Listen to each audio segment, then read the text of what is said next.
60 Minutes interview had been designed specifically to save Clinton's campaign, not necessarily to get to the truth.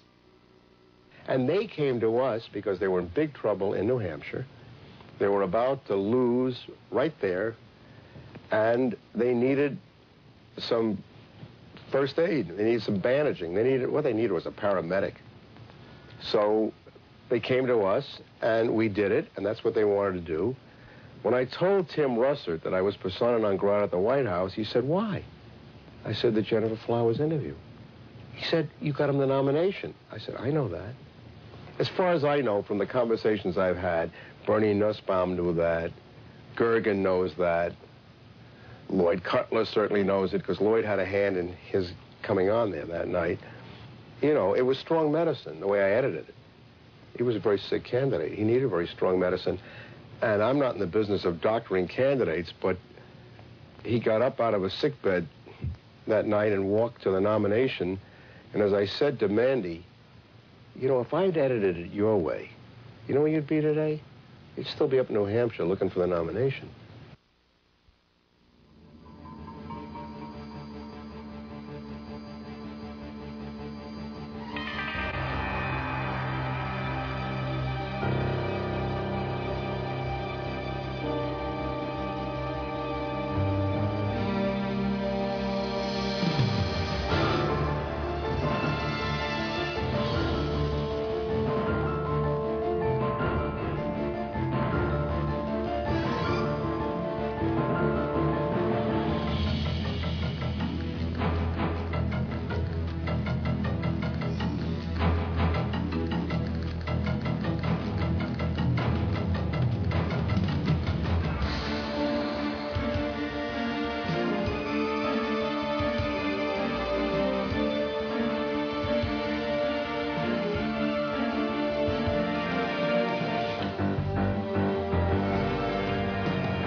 Betsy Wright, Clinton's former chief of staff, admitted she had been hired to conduct media smear campaigns against anyone planning to tell the truth about the governor's sexual habits.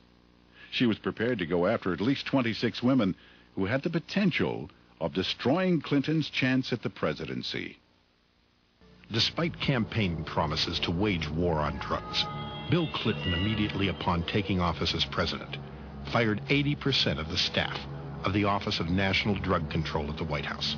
Clinton also fired 355 members of the Drug Enforcement Administration and cut Customs drug interdiction budget by 1/3.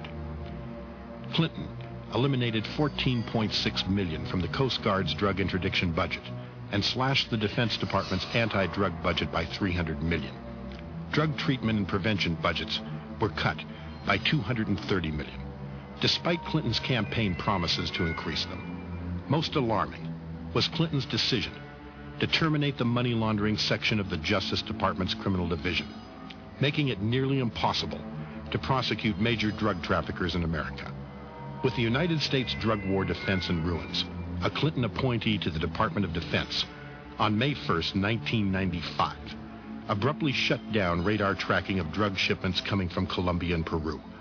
According to U.S. intelligence officials, an estimated 1,000 plane loads of cocaine and heroin per year would now be free to enter the United States. America as a nation has never been afraid. But today, too many individual Americans are afraid of violence in our streets, our schools, even in our own homes. What can we do? We can stop the drug use that fuels violent crime and puts all of us at risk. Thousands of communities all across America are working now to end the nightmare of drug abuse and the violence it feeds. Please support the effort in your neighborhood and help return us to our better selves. There's some people in the media that know the whole story. I had a reporter call, and I met with him, and it became obvious that he knew a lot more about Mena, Arkansas, the ongoing drug operation in Arkansas, money laundering. I mean, this guy was phenomenal. He even had records. He'd done his own research. He'd been doing it for years. He works for a major newspaper in Arkansas now. And I said, you've got all this. I mean, you've got the story. why don't you print it? And he said, do you really think they'd let me print this? He said, there's no way, John. And freedom of speech is supposed to be alive and well. And this man tells me he can't print the truth.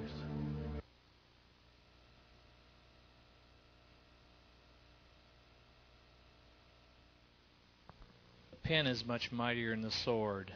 I believe that. I believe the forces of darkness believe that. This presentation is not about Bill Clinton or Democrats.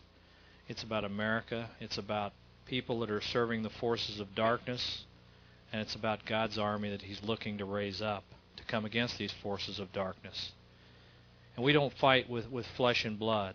The weapons of our warfare are not carnal, but they're mighty to the pulling down of the strongholds of the enemy in our prayer closets, in our prayer rooms, at the time when it's quiet, when we can hear his voice, and when we can bless him.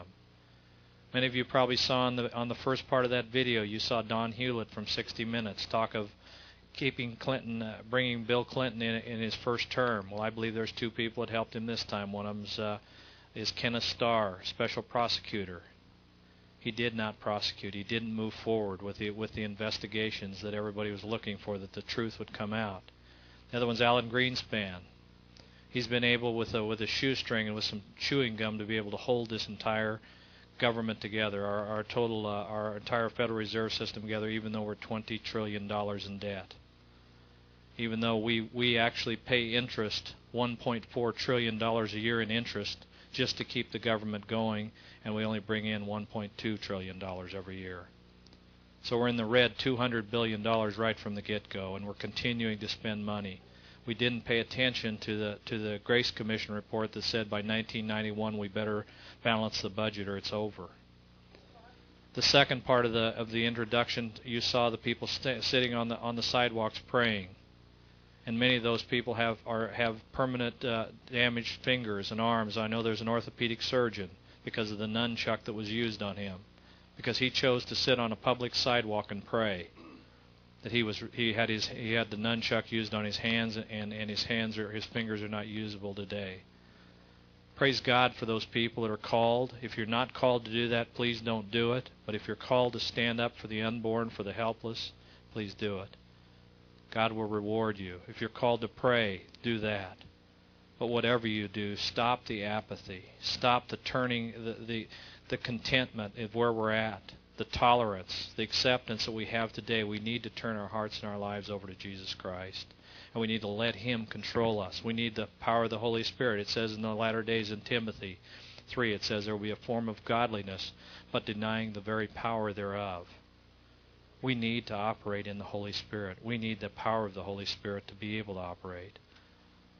Understand what the triunity of God's all about, the Father, the Son, and the Holy Spirit. They're three in one. And these little babies that you saw, that these people stand up for, are created in his image and after his likeness.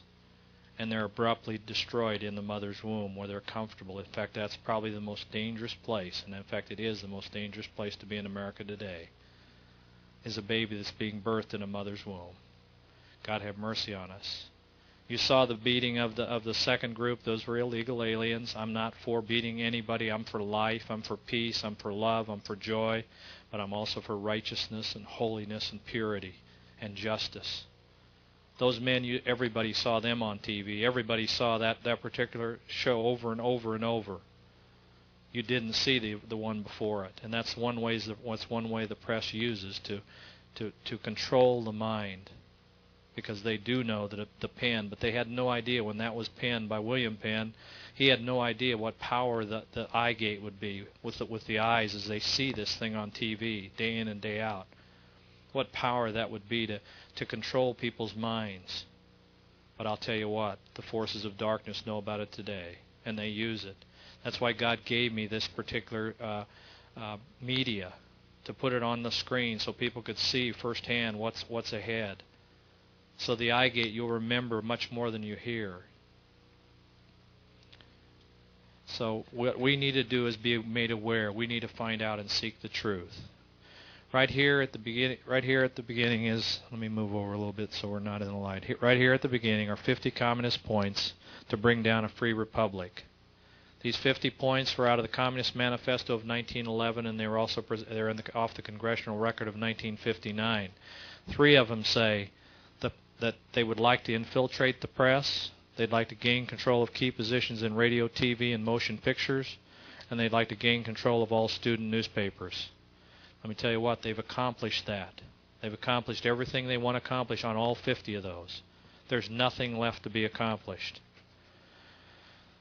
We are grateful to the Washington Post, the New York Times, Time Magazine, and I might add ABC, NBC, CBS, CNN, and other great publications whose directors have attended our meetings and respected their promise of discretion for almost 40 years. It would have been impossible for us to develop our plan for the world had we not been subject to the bright lights of publicity during those years. But the world is now more sophisticated and prepared to march towards a world government. David Rockefeller said that in 1991 at the Bilderberger. That's the Bilderberger Hotel. They called them the Bilderbergers, but it's a Bilderberger Hotel in Germany. What is deception? It's to create a false and misleading impression, imposing a false idea or belief that causes ignorance, to obscure the truth. Synonyms: trickery or fraud. They said there would be much, Jesus said there would be much deception. When the disciples said, what will it be like in the latter days? If you look in Matthew 24 and Luke and some of the other ones, 3 times I know in Matthew 24 Jesus spoke of deception. He also spoke of seared consciences. I believe you're going to see some of the seared consciences, what they can do and how they can cover things up. I can't comprehend how some of these things are happening and people sleep. I can't understand, but I don't understand what a seared conscience is. Deception's hard to really pick out too, because it's trickery, it's fraud. It's like a magician. He does the trick with one hand and he's doing it with the one behind his back. You're looking at the one hand, you're looking at the trick, and that's how Satan is. He's sly, he's cunning. He has abilities that would boggle your mind. The only protection you have is to ask for wisdom from the Holy Spirit. Ask for wisdom, and He will give it to you liberally. And each of us need to know that we're in the times when we need to ask daily, moment by moment, for that kind of wisdom.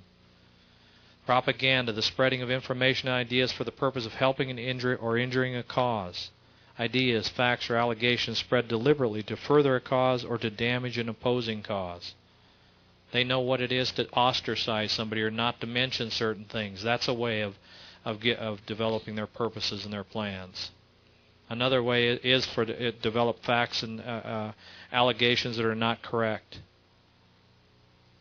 And they do that well, and they have ways of doing it, especially with the sound bites and with the video projection equipment we have today. They can literally on the computers, they can make my lips move and put words in my mouth, and they're able to do it with other people also. And they know that, and they do that. So be aware, people. Seek God and seek the truth. The high office of the presidency has been used to format a plot to destroy the Americans' freedom.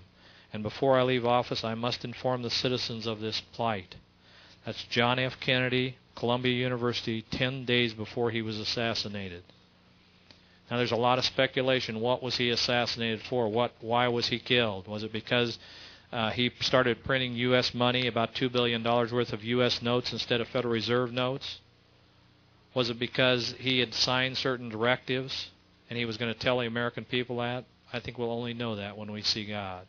We'll only know exactly what took place there in Texas when we see the Lord. We won't, and I don't think we'll really be too concerned about it. But these are some of the people that have one thing in common, and that's they oppose the Federal Reserve System. I just mentioned President Kennedy started printing money. If you look at a $5 bill or a $2 bill or a $1 bill, it has a red seal on it, and it's around 1961 or 62 or 63 series. You'll see that says U.S. note, U.S. government note. It's not a Federal Reserve note. By the way, Federal Reserve is not a federal, and nor does it have reserve. It's a group of international bankers. They knew that coming on to the scene, that they knew if they called it federal, most of the American public wouldn't understand the difference. So if you don't believe that, look in the yellow pages under government agencies and look under Federal Reserve. You won't find it there. You'll find it in the white pages. They're very strong families. There's 13 of them throughout the world. 13 bloodlines that control these people that you're going to see in the pictures today. These people that you'll see on the screen tonight and this documentation, they're no more than puppets. They're no more than being used by these money brokers to accomplish their purposes, to deceive the people and to lead them and direct them and to brainwash them. Congressman Larry McDonald was on 007 jet airliner that was over Russian airspace, the Korean airliner. There's all kinds of rumors about that. One time, one of the newscasters, I can't remember which one it was, on one of the major news, said the plane was down on some island. Next thing you know, it was shot out of the air. But we know one thing, that Congressman McDonald was against the Federal Reserve. He wanted to audit the Federal Reserve System. And he was not taken off. There were other dignitaries that were taken off that plane in Alaska. He remained on the plane, and the plane went down. Senator John Tower and Senator John Heinz were both pursuing to audit the Federal Reserve System. And on April 4th, 1991, April 4th, 1991, or April 3rd, 1991, John Tower's jet went down in Florida. He's a senator from Texas. It mysteriously went down on April 5th, or the following day. Senator John Heinz's helicopter went down in an accident. Again, all these people have things in common. This was back in the, I believe it was around the 70s or so. This all took place.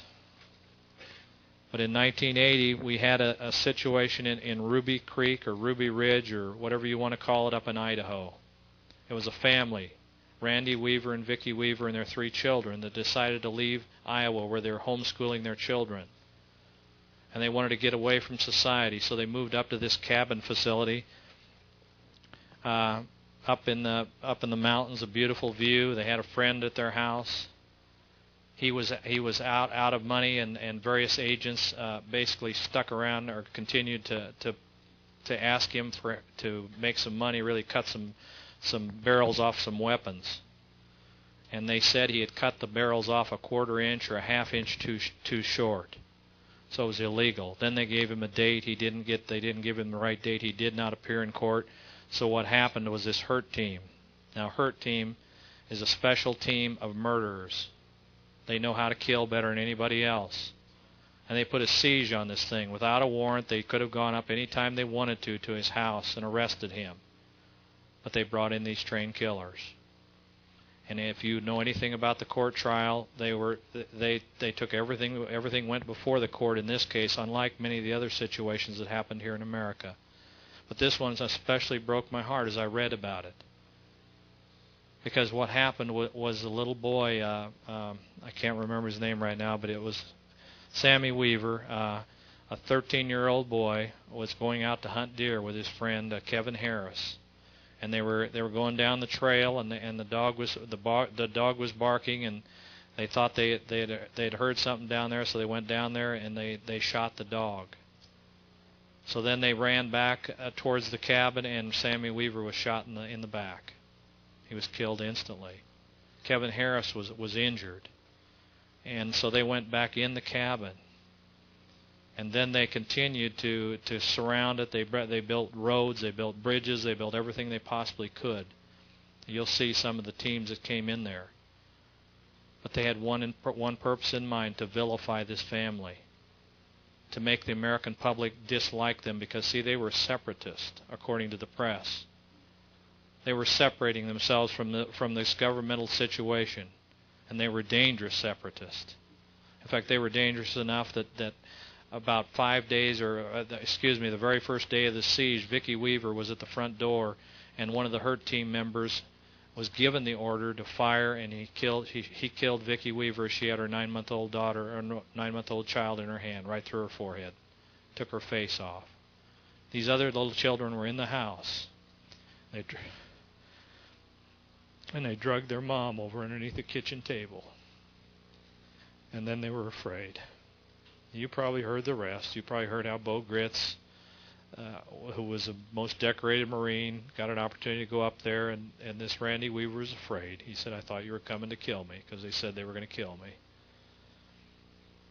And it took him a while to talk him out, but in the meantime, these many federal troops around the house were mocking and laughing. They were asking Vicki what she was going to fix for breakfast that morning. They knew she was dead. They knew the kids heard that. Well, they said, we're having blueberry pancakes. What are you having, Vicki? What are you fixing the family?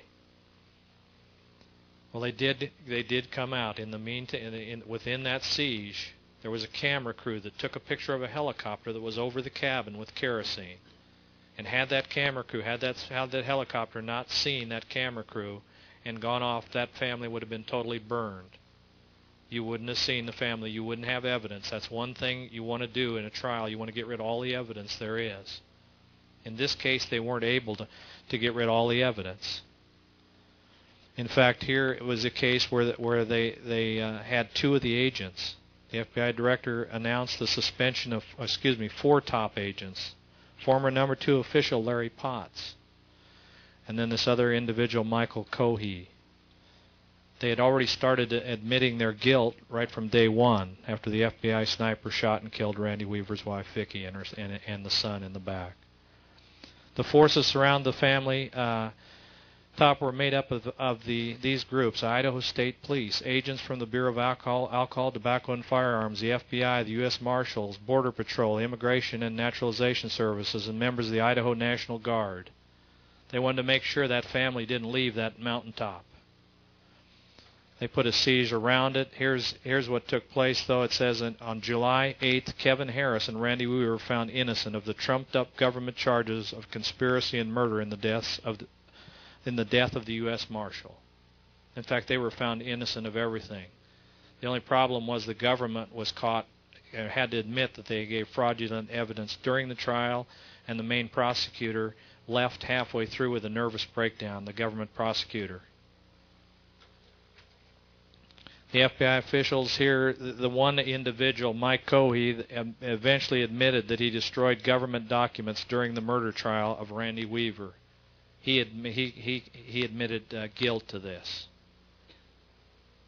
So our government actually, because that cabin was not burned, was found guilty in a U.S. court. Her team did not have a search warrant. It was issued 12 hours after Sammy Weaver was killed. That's a pretty normal practice now. You don't need search warrants according to H.R. 666. That's something that many people think that we still have that constitutional right. Well, we don't. That was passed in 1995, but if that doesn't convince you enough, in 1933 we went under the War Powers Act, and it's a dictatorial powers. It's under martial law. If you don't believe me, look at the flags with fringes on them. That's a military flag. That's a martial law. That's why our president can make laws himself without having to go to Congress or the Senate. He can bypass them. They're called executive orders or presidential decision directives. The federal troops had light tanks. They had rocket launchers. They had grenade launchers. They had 20 miles around the Weaver's cabin they cleared so the press couldn't get the pictures. They built special bridges, and helicopters were brought in and the media was blacked out. Vicki Weaver was shot in the head with a 10-month-old baby in her arms. Randy Weaver was found innocent of all charges July 8, 1993. The FBI agent charged with obstruction of justice during trial, and he admitted guilt to that of October 1996. Then they went from there to another incident where these people were just the perfect villains. They were the kind of people that the world would hate, almost like we did with Saddam Hussein. I don't know whether you knew what took place in Saddam Hussein, but we built up the Iraqi government. We spent $5 billion.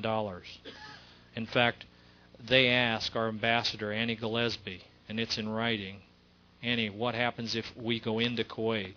And we said, our response was, we don't do anything in the Middle East. We're not involved. We didn't do anything when Syria went into Lebanon. We won't do anything when you go into Kuwait. Now, if you understand what that's all about, it breaks my heart. Because there are over 200,000 Iraqi men that, just like me, they had families. They loved their families. They loved their wives. They loved their children. And they were forced to go to those front lines, into those bunkers. And then we gassed them, and we burned them, and we blew them to pieces. And we didn't take out the leader for various reasons. They have all kinds of reasons. They told us they didn't go that 65 miles.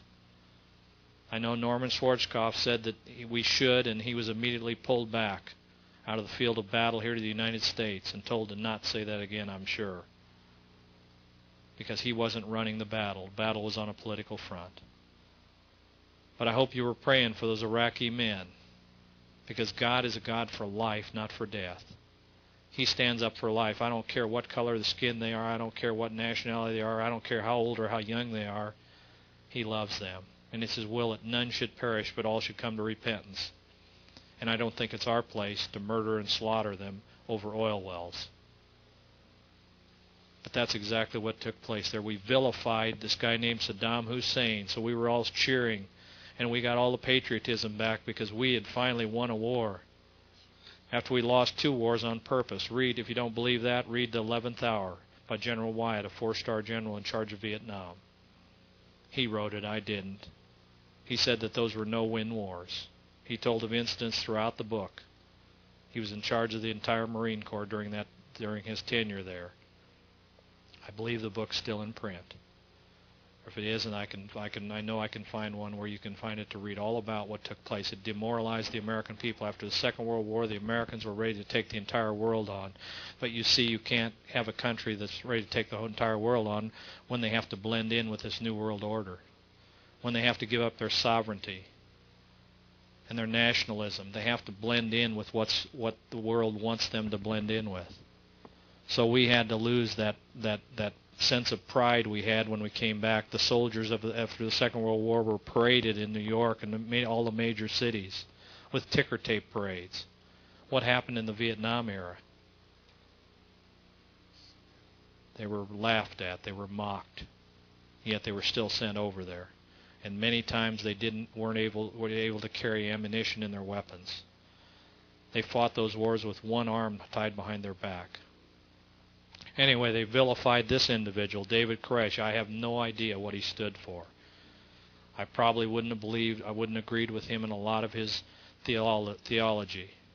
But that's fine. He's still an American citizen, and so were the 82 people that were in that house with him. And they were found guilty of nothing. So what they did is they sent in again another team, alcohol, tobacco, and firearms. Now, he was going to the city almost every day. So they had an opportunity to pick him up. They had all the opportunities they wanted to. They went out and checked the children. The social services did on several occasions. And everything that he did, he had licenses to produce those weapons and to have those weapons. He did everything under the color of law. But the press sure didn't let us know that. The press made us out that he was God. The press made him out to be some evil person, and who knows? But I know one thing, that until a man's tried in America and found guilty, we should not gas and burn him. I think that's under our laws. But we sent these men in, these teams, without a search warrant again. They didn't have a search warrant when they went in. I don't know whether you saw some of the videos, but this particular video, this man is firing. 3 men had just climbed through that window. 3 members that used to be part of Bill Clinton's security. They never came out of the window. This man threw some kind of grenade in there, and he's firing in there at that point. What we saw on TV was bullets coming from the inside out right after they'd been in there, and you see the stucco being popped away. They hit him in the helmet, and he rolled down the roof a little ways and then climbed down the ladder. But that according to what we had heard, was that they were it was the Branch Davidians that were firing. I talked to one of the Branch Davidians and some of the parents of the Branch Davidians. They didn't fire once. They were afraid what the government might do. It might invoke them to bring in more firepower. Again, our government did this totally off the Constitution. We brought in military troops. We brought in tanks. We had a thing called the Posse Comitatus at that point. Posse Comitatus was a part of our Constitution. It says you can't use the military against American citizens. They'll only be used against international people coming in that come against our government. But we brought them in, and we used these helicopters. And they had air cover, and they had ground cover, and they had all kinds of firepower that they took against those people. Janet Reno was just had taken over at that time. She says that she was told the tear gas was not harmful before she approved the use in the Davidian compound. Well, let me tell you what, right here at the bottom of the article says one of the senators asking me, you were aware at the time that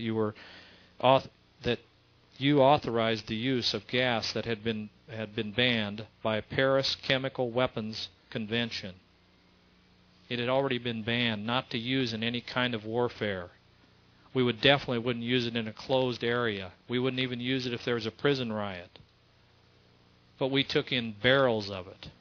Literally barrels. It would have taken a couple canisters to cause tremendous trauma for the children because they didn't have gas masks. But we kept pumping that in from 6 o'clock in the morning. We used that in Vietnam. In Vietnam, it was used. All it is a powdery gas. It causes vomiting and nausea, and you just eventually you die from it. But if you want to blow something up, you'd put that in the tunnels, and then you'd throw a match in the tunnels, and they'd explode. It's such a horrible gas that we chose not to use it in that convention. That was approved 6 months prior to this standoff there in Waco, as they called it. You can see we did the exact same thing that the Nazis did to the people before they got a trial. We gassed them, and then we burned them. But one thing we're good at when we do these exercises is we make sure that, before I get into that, here's Larry Potts again, the one I had mentioned. Now, he had been promoted to the deputy director of the FBI, right under Free. And some people rose up against that, so they had to demote him. So they made him a training officer, so they could have a whole lot of little Pottses all over the country. That's a perfect place to put this man that was in charge of the deadly siege at Ruby Ridge and the deadly siege at Branch Davidian. So they're saying that he was demoted to the training job. But one thing we do well, like I was mentioning, we take the evidence and we bulldoze it. And we take the bulldozer and we make sure there's no evidence, and that's exactly what they did. They let it burn to the ground. There weren't any fire trucks available that morning. When they went in, the people, I asked them, why didn't you come out of there? There were 9 survivors. I said, why didn't you run out of there? They said, every time we ran out of there, first of all, we didn't trust the government. Everything they told us they were going to do, they did the opposite. Secondly, they threw flashbang grenades towards us. We didn't know they were flashbang or what they were. So they ran back in the compound. And they were afraid. 9 of them did get out through the barbed wire. But what they did to the compound and all the evidence and all the bodies, and supposedly, as you see them, this ammunition dump, they're walking all around this ammunition right after the fire that they told us about.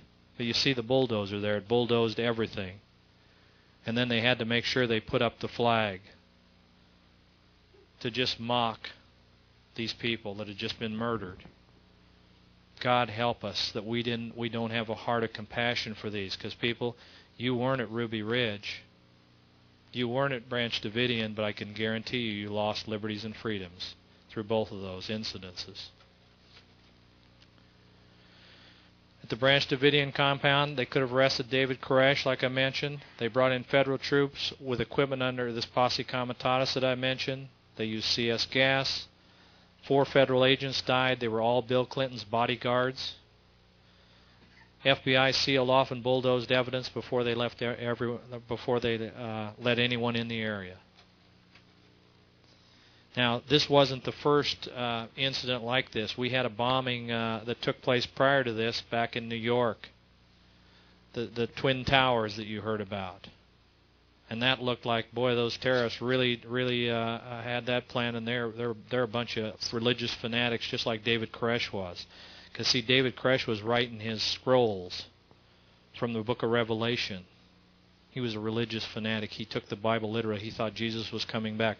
Well, these people are religious fanatics that blew this building up, at least we thought. Until this one gentleman, Shalom, from Egypt. He's a 43-year-old former Egyptian army officer. He was a federal agent that was part of that group that they had put in there. And he talked to his superiors. In this article, he says he'd helped the plotters build the bomb and supplied the bomb. And then he said he went to them and he said, should I use fake powder or shall I use real powder? And they said, well, if you use fake powder, we won't be able to convict him. So use real powder. They were going to include him as being one of the people, the conspirators that blew the building up. And he said, no way, because I've got tapes of my telephone conversations. So these are the tapes. These are the transcripts of the tapes here in the New York Times. And he talks about this same thing of asking those questions and their answers of the top FBI agents. But see, we hadn't had that many terrorist incidents in the United States, and we needed terrorist incidents to be able to pass laws, to bring people into slavery, into submission. Here's the gentleman. He said he taped an involvement in the bombing. He requested the use of phony explosives in the bomb, helping to build the FBI. The bomb was ultimately used in the World Trade Center with the real powder. I think 6 people died in that. I'm glad none of them were my relatives.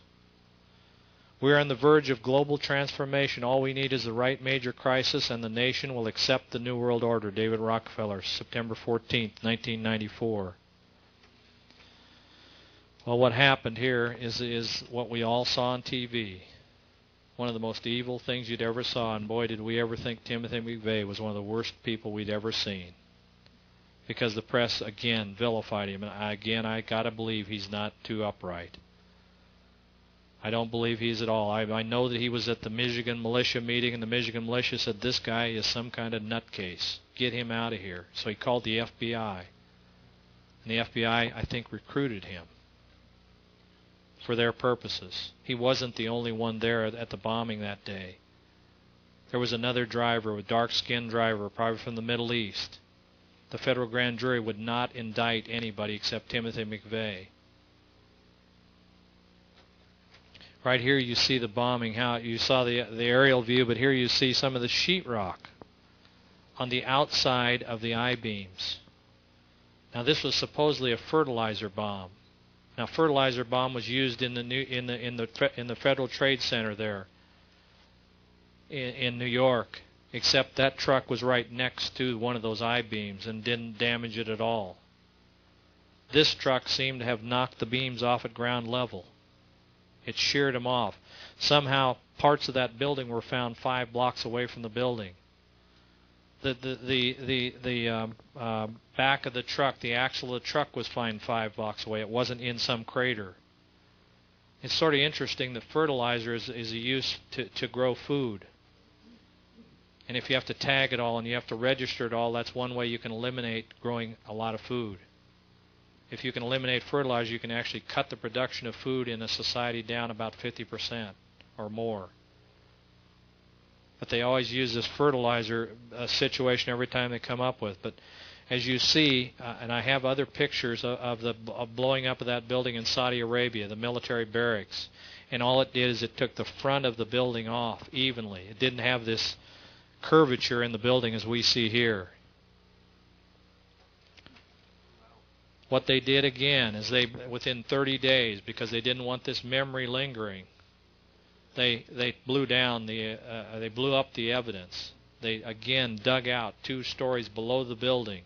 They took it to different parts of Oklahoma, buried it, and cordoned it off, where nobody could inspect that evidence. Again, it's pretty wise if you don't want to have proof, you get rid of the evidence. Proof beyond a shadow of a doubt, anyway.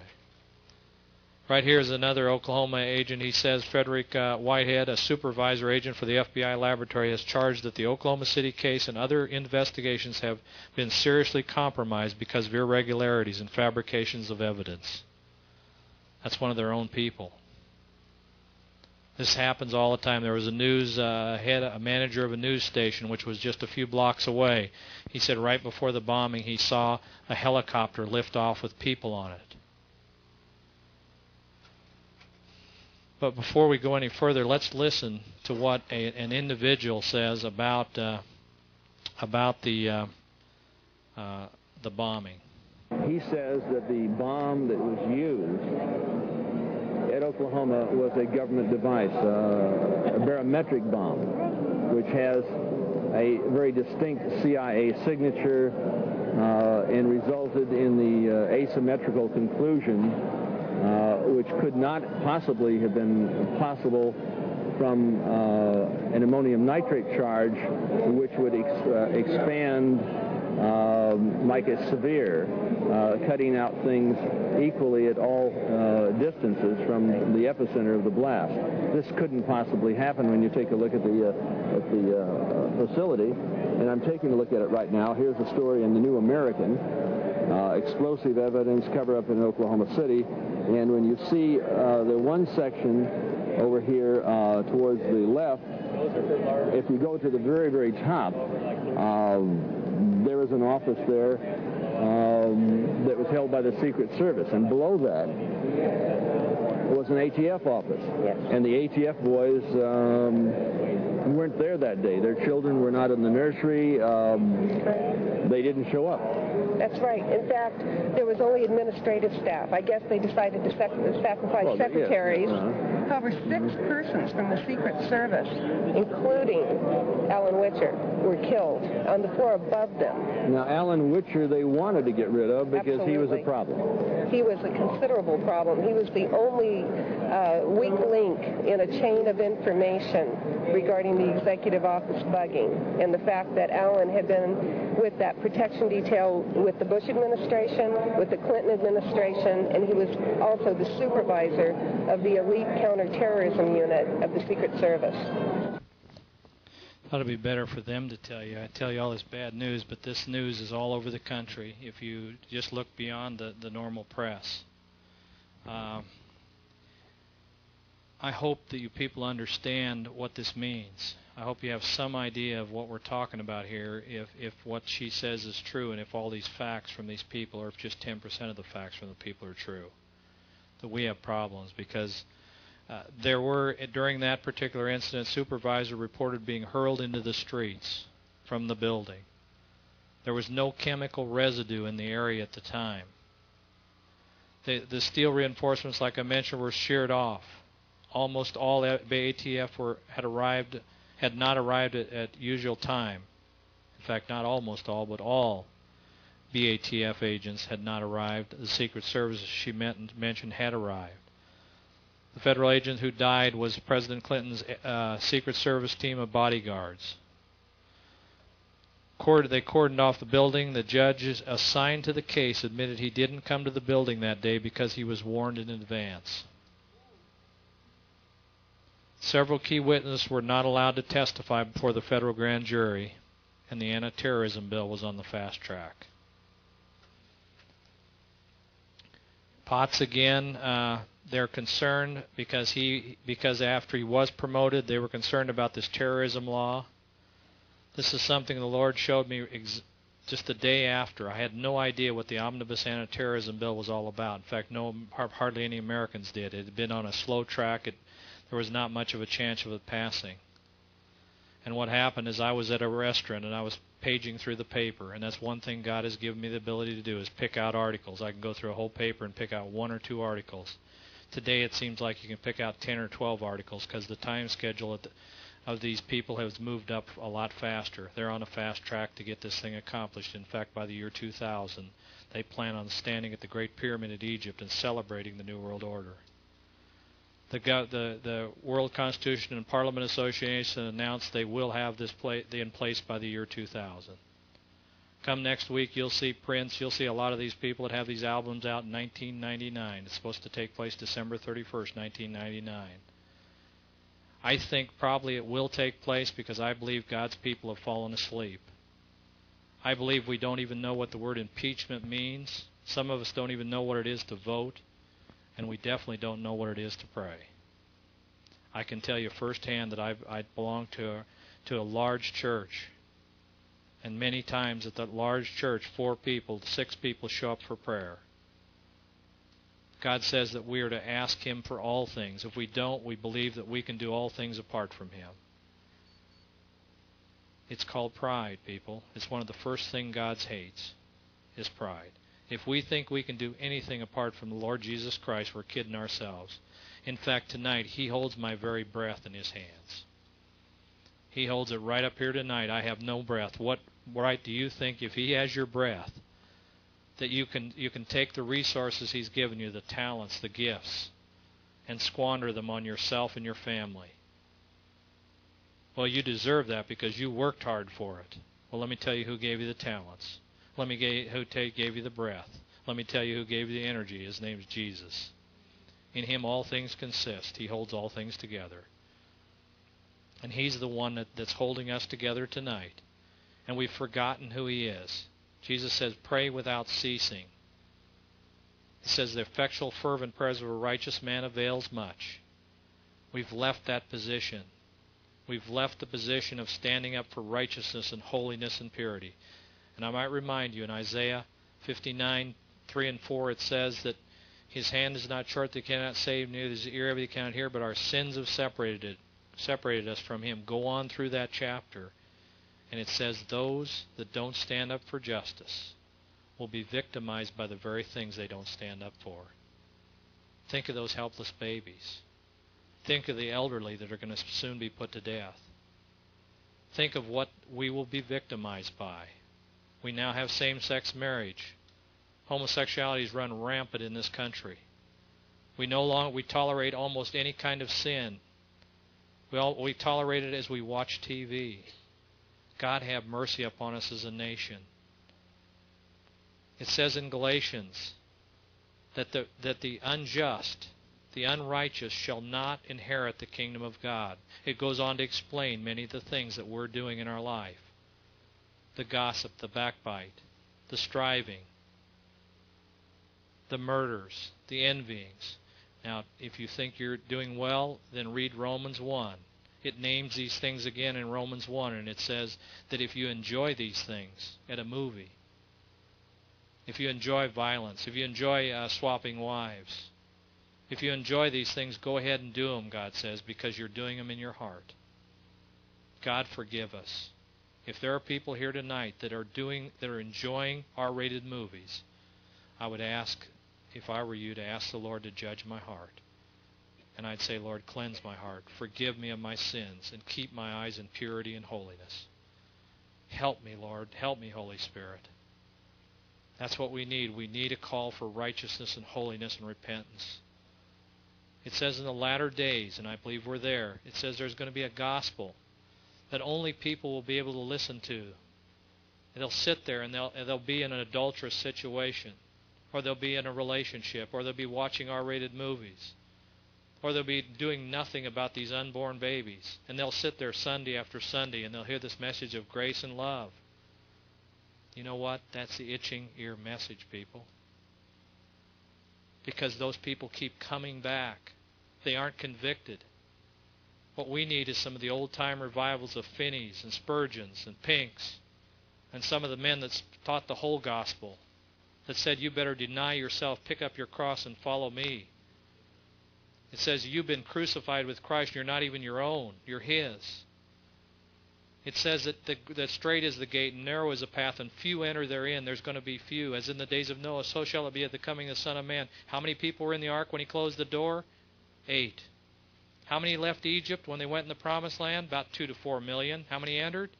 2. You know, people, that way is straight and that way is narrow. And Jesus said you've got to agonize, like I did in the garden when I sweat blood. You must agonize and strive to enter that straight gate. Because many people, when that door is closed, there's not a second time. When the door is closed, there will be many saying, Lord, Lord. But Jesus clarified that. He said, not who all call me Lord, Lord will enter the kingdom of God. Only those that are doing my will. What is His will? That we love Him with all our heart, with all our soul, with all our mind, with all our power. What's the second part of it? That we love each other even more than we love ourselves. We will do the second part if we've got the first part in the right priorities. But I might warn you that if you don't have those in the right priorities, straight is the gate and narrow is the path and few enter therein. It's a time to look within, to judge our own selves, to ask God to look, the Holy Spirit to search our hearts and see if there be any evil way in us. It's a time to draw close to Him. The hour is such that it's not time to be playing around. It's a time to be living a life of holiness, purity, and justice and righteousness. And if we do that, we will be filled with love. We will have grace on it. We will receive His grace, and we'll have mercy on others. There's three things He requires of us: to do justly, to love mercy, and to walk humbly before our Lord. What's humility? Humility is in me that is in my flesh. There is no good thing. When I've come to that point that I know within me there is no good thing, that I can only have that righteousness through Him. I can only have that standing before the Father. So don't try to do it through your religious rituals. But I'd recommend you you open your checkbook, and see where you spent your money on which kind of gods. I'd lay down every night and I'd say, Lord, where have I spent my time, my resources, my energies? I hope it's been loving You with all my heart, with all my soul, with all my mind, and with all my power. Because, Lord, I want to enter. Not only do I want to enter, I'm going to enter, and I'm going to enter where You say, well done, thou good and faithful servant. You've been faithful in the small things. Now enter into the joy of Your salvation. That's what God desires for us. In the Oklahoma bombing, this is from Stephen Jones. He was at 14th, and he's a criminal lawyer. He says, one day when you know what I know and what I have learned, and that day will come, you will never again look at the government of the United States in the same way. I believe that. I believe if we knew the truth, that we would never look at this government in the same way. Again, it's not Republicans, it's not Democrats. It's people serving. Jesus said, you're for me or you're against me. There's as many Republicans. Come next week, you'll see that there's no conservative Republican. They all belong to this same group of people. All the presidential and vice presidential candidates belong to this group called the Masons. Kemp, Dole, Gore, and Bill. Every single one of them. So we're voting for the same secretive group's agenda, and their agenda is called a New World Order, a one-world government. It's been that way since May 1st, 1776, when they formed this group called the Illuminati. Why does the Russians have May Day, May 1st? Why do we use May Day when we're in trouble? Why are most of the riots? Guess when the riots started here in L.A. with Reginald Denny? May 1st. It's chaos to order. It's creating a situation of chaos so we can have order. What happened in Germany? They learned. I hope we would learn, because those that don't learn from history are destined to repeat it. And what happened in Germany is the Nazis, through the use of a young man, burned down the Reichstag building, the Parliament building. Right after that building was burned down, they had emergency decrees on February 28th, and they took away all the freedom to gather, freedom to speak, freedom of privacy, freedom to talk over the phone, all the other things. Well, let me tell you what. I was listening to a Charles Key, happened to be a congressman from Oklahoma, and I heard him on the end. I've talked to him since. But at the end, they said, you got 1 minute, Charles, to tell, just to wrap up our talk today. What would you like to say? He said, I can tell you that the American people soon will not be able to gather, they will not have the freedom of speech, and they will not have the freedom to travel. I talked to him. I said, Charles, how long have you been involved in this kind of information? He said, for a long time. I said, how much do you know? He says, an awful lot. Bill Dannemeyer, when he came out on a talk show again, I have it on tape. They said, what are we going to do about this national debt? I mean, what's the collateral, Bill? Bill said, you are, your children are, your homes and all the land. See, they don't lend money just to lend money. And there was a time period that we were in pretty good shape because we had our own military. We don't have our own military anymore, people. Come and see some of the other presentations. Learn about PDD 25.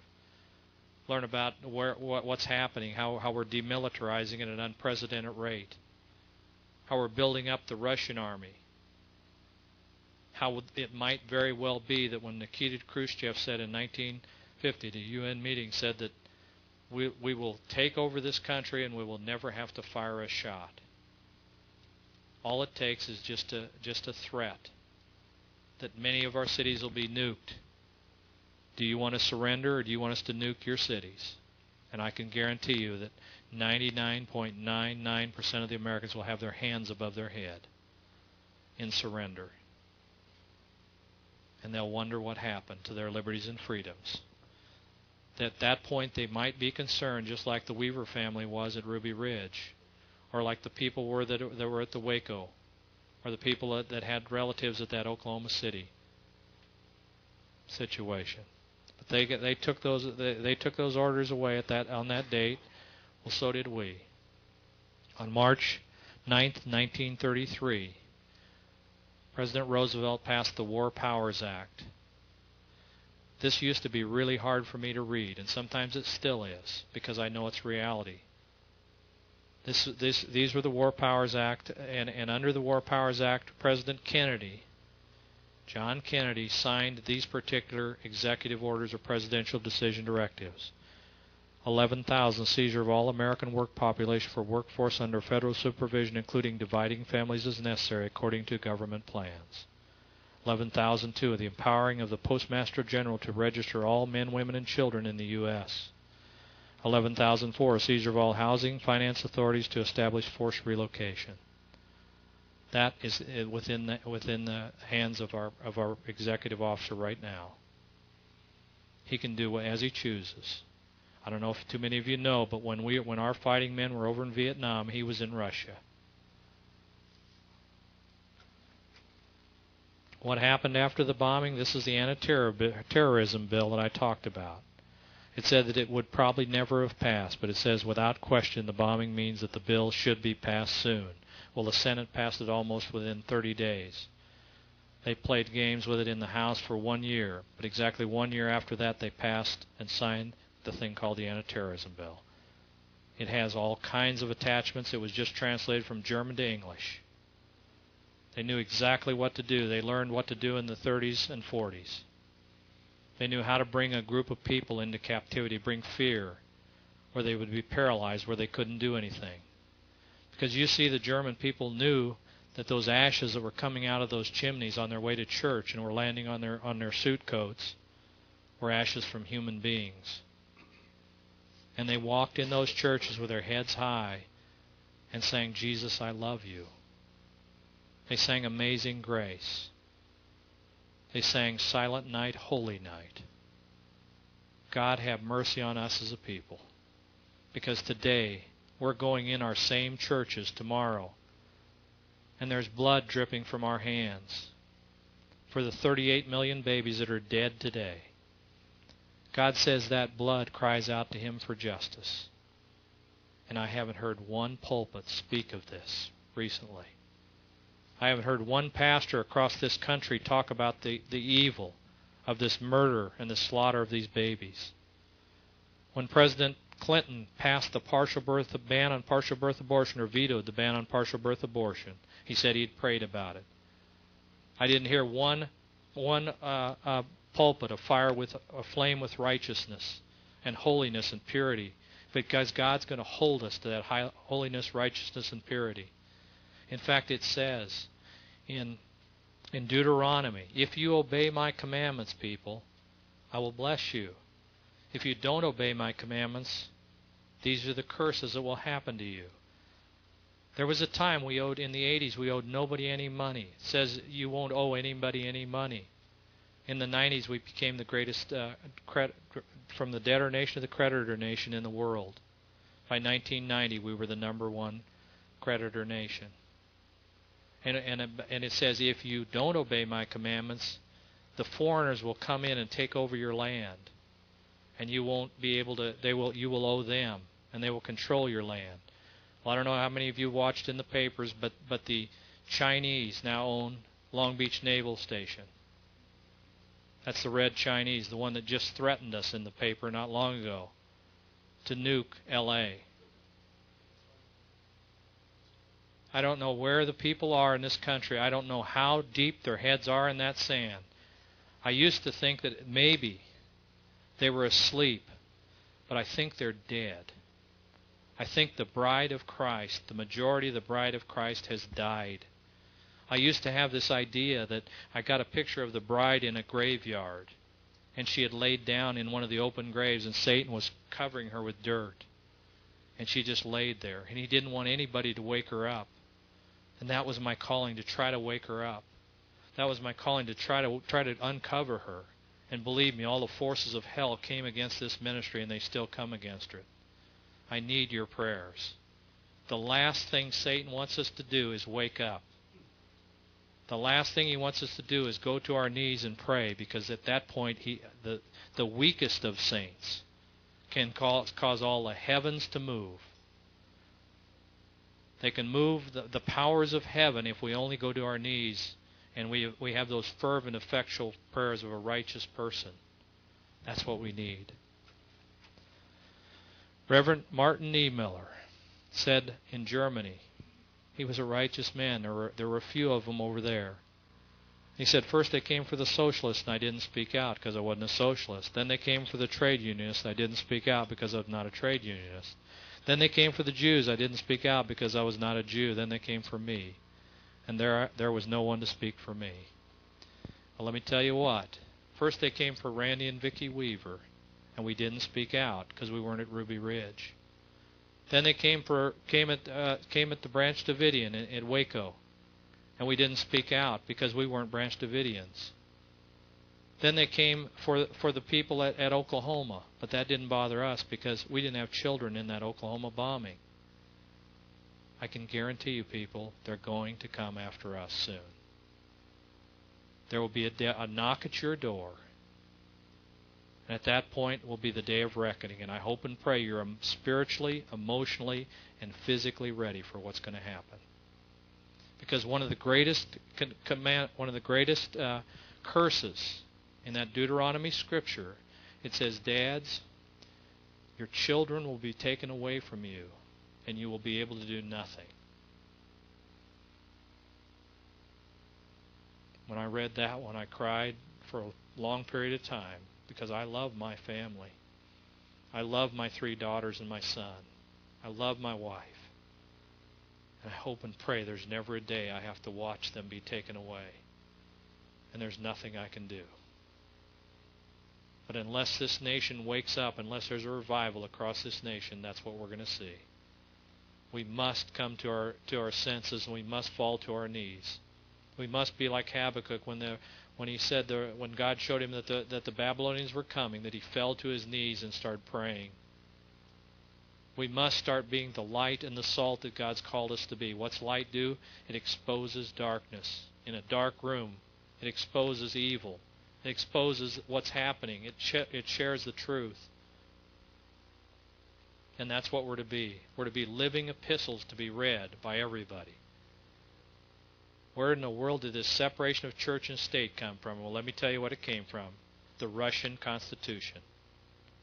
It didn't come from our Constitution, because our forefathers had a Bible in one hand and they had a musket in the other one. And they stood in those pulpits and they spoke of righteousness, holiness, and purity. And we did that almost until the 40s or so. And then sin started, just like leprosy, started taking over. In fact, in 1950, Elvis Presley went on TV and he wiggled his hips. And the whole American society almost shut down the TV stations. What do we have today? We have lesbians kissing on TV. And there's nobody that cares. In fact, I believe many people actually enjoy that because it gives them a sense of righteousness. They look at those evil lesbians and they sit there and they enjoy that kind of programming. If they didn't, they'd get rid of their TVs. They'd throw them out. Who's a dangerous terrorist that the government has determined who are the dangerous terrorists? I mean, this was after Waco and after all this stuff. Of course, they started writing it. If you tell the simplest thing a number of times, eventually the people believe it. They said one who takes the Bible literally, like David Koresh. One who is preoccupied with the second coming of Jesus Christ, like David Koresh. one who homeschools his or her children, like a lot of us in this room, one who stockpiles food over 3 months. Well, I'd hope somebody would have food in case of an earthquake. That's very foolish not to have food, because I can guarantee you that the grocery stores have 3 days' supply of food. Every 3 days, the inventory is turned over. In case of emergency, it would be 3 hours. And I wouldn't send your wife to the grocery store to pick up the groceries, because I don't think she'd come back, and I know she wouldn't come back with any groceries. So I would make sure that I wouldn't send her, and I wouldn't allow that, but I would have some kind of emergency. That's only wisdom. God said we have a mind. Use it.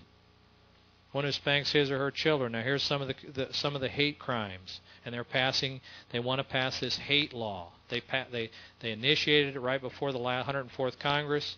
It didn't go through, so I'm sure they'll come back with 3 or 4 or 5 bills with the same kind of directive.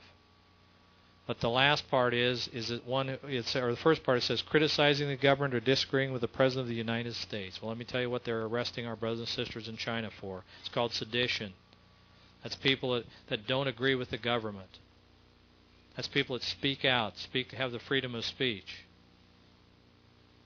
And that's what they're determining is a hate person now. How we've already talked about this, about Hussein and many of the other ones, but they identify a group when they want to persecute them. They isolate the group, they vilify the group, they pass the laws to obstruct what that group likes to do, and then they enforce the laws. Watch that happen as they pick on a group. Watch the next pro-life group. That pro-life issue, which I love those unborn, and I'll do whatever God asks me to do on their behalf. If it's to pray, I'll pray. If it's to counsel on the sidewalks, I'll counsel on the sidewalks. If it's to rescue, I'll rescue. Whatever my Lord tells me to do, I'll do. But make sure when you go out there, you don't do it in the arm of the flesh. Make sure you're empowered. It's not by might nor by power, but by my Spirit, the Lord says. Right here to show you how quickly they can vilify a group. These people, right after the bombing, they were called militia members. Now, our first army was called militia. They're a bunch of people that love this country. A lot of them aren't Christians. Some of them are Christians. But they want to protect their families. What did they say about this man here? He said they were trying to vilify him, and they said he wrote about the New World Order, this man that knew Timothy McVeigh, of a nation's better dead than red instead of red than dead. All buzzwords to the far-right extremists who want to vanquish today's government leaders and return power to the people. That's what it says in that paper article out of the LA Times. I thought we were the government until I learned about the executive powers, the War Powers Act of 1933. What else did they do? Well, Joint Resolution 206 just passed here recently on August 1st, 1996. What do? It says that armed conspiracies against the government of the United States or any of its agencies, personnel should be aggressively identified, dissolved, and their perpetrators brought to justice by the federal authorities of law enforcement with the greatest dispatch possible. That means they can bring the hurt teams in. They can bring the Gurkhas in from the 100,000 federal police force that we allowed on the Violent Crime Control Bill in 1994.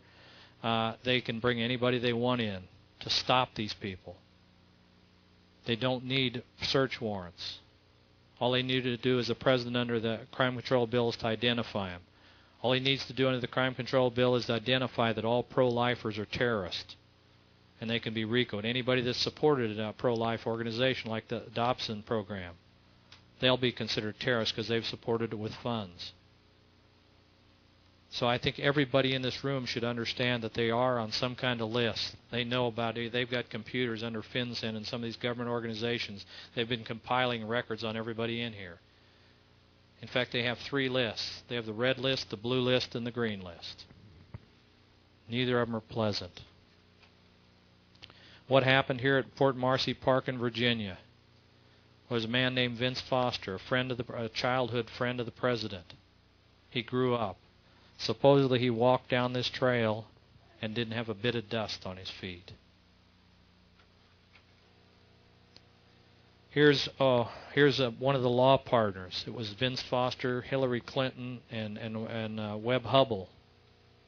that had the law firm out of Little Rock, out of Little Rose Law Firm out of not Mena. I've got Little Rock, Arkansas. It says, "Don't believe a word you hear. It was not suicide." This was the day after the supposed suicide. He was the Associate Attorney General. Now, a day after that, or that same day, President Clinton came out and said that his friend just couldn't handle the pressures within Washington. Before it was even determined that it was a homicide, he said it was sorry that he had committed suicide. The way we do in the law is we determine it first to be a homicide until it's proven differently. But this thing was handled differently than any other case in the history of man or anybody in the United States.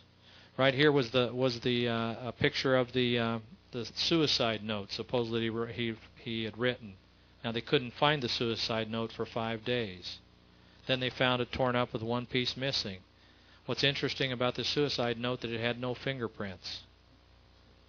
Completely clear of fingerprints. Not only that, they had 3 of the most renowned experts on handwriting. They said it was a fraudulent document, that it was not written by Vince Foster. But that's what we believe, because we read the press and we believe everything they tell us. Vince Foster was Clinton's personal attorney as well as the #1 White House lawyer. William Sessions, the head of the FBI, was fired 24 hours before Foster's death, and he was ordered out of his office. Clinton proclaimed before the autopsies were that the death would forever remain a mystery. Foster was found in Fort Marcy Park, the body perfectly straight. It's almost as if he was ready to be laid in the coffin. Now, how many people take a gun and put it in their mouth and then they lay down with their arms at their side and their feet straight out, and they can't find they couldn't find the bullet, and there wasn't any blood around his body. I could go on and on in this case. They still haven't determined whether it's a homicide or a suicide, and that was 1993. No fingerprints on the gun, no bullet found, soles of the shoe were clean. Suicide note in 27 pieces without fingerprints. 3 forensic experts determined note to be bogus. Let's listen to what Deborah Von Trapp, the lady we listened to earlier, she's a former White House technological consultant, what she had to say about Vince Foster's death. Foster was murdered, and I believe he was actually killed in the White House. The night that Vince Foster was killed, not committed suicide, Robert Getzman called me, apparently drunk, and had stated to me on the phone, we did him, and I asked, did who? And he said, Vince Foster. In that conversation, he told me that Vince Foster had, quote-unquote, gone entrepreneurial on us, and that he had specifically been killed because he had been selling NSA codes to a foreign government and had the proceeds of his operation sent to a Swiss bank account. To a Swiss bank account. He had had various trips over to these Swiss bank accounts, and that's a whole evening in itself, this INSLAW program and the back door and the computers and all these things, how the government took it from a Canadian firm. And a lot of people just do presentations just on this Vince Foster on every single one of these. In fact, one of them is Chris Ruddy right here, who is an investigative reporter. He also is able to publish, I don't know how, but he's able to publish his materials in the Pittsburgh Tribune, as well before that as in one of the New York papers. But this book here is 200 pages of articles that are inconsistencies, that don't measure up to a suicide, that the FBI bungled everything and the park police were put in charge, and that just on and on. That's why I mentioned Kenneth Starr. For a long time people were saying pray for Kenneth Starr, because Kenneth Starr is going to get to the bottom of this matter. Well, they've literally harassed the one witness that was at Marcy Park. This man was trying to share the truth, and he went through all kinds of persecution, all kinds of mockery. It appears that somebody doesn't want to get to the bottom of the truth in this whole thing. And in fact, it appears it probably will remain a mystery until we see Jesus Christ again.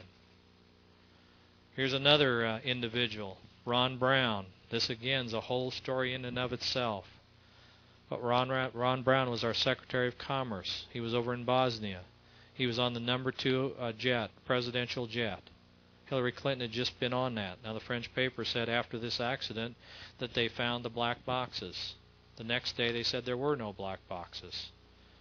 There was a man that was at the fatal crash site. You see where it hit the side of a mountain in the airport. They had the actual manual type of lights that brought these airplanes in. That particular man committed suicide right after it.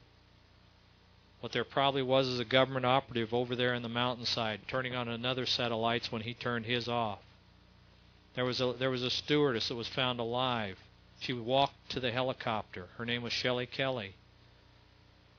She worked for the government, but by the time she received that trip in that helicopter, a 15, 20-minute trip, she had died of her throat being slit from ear to ear.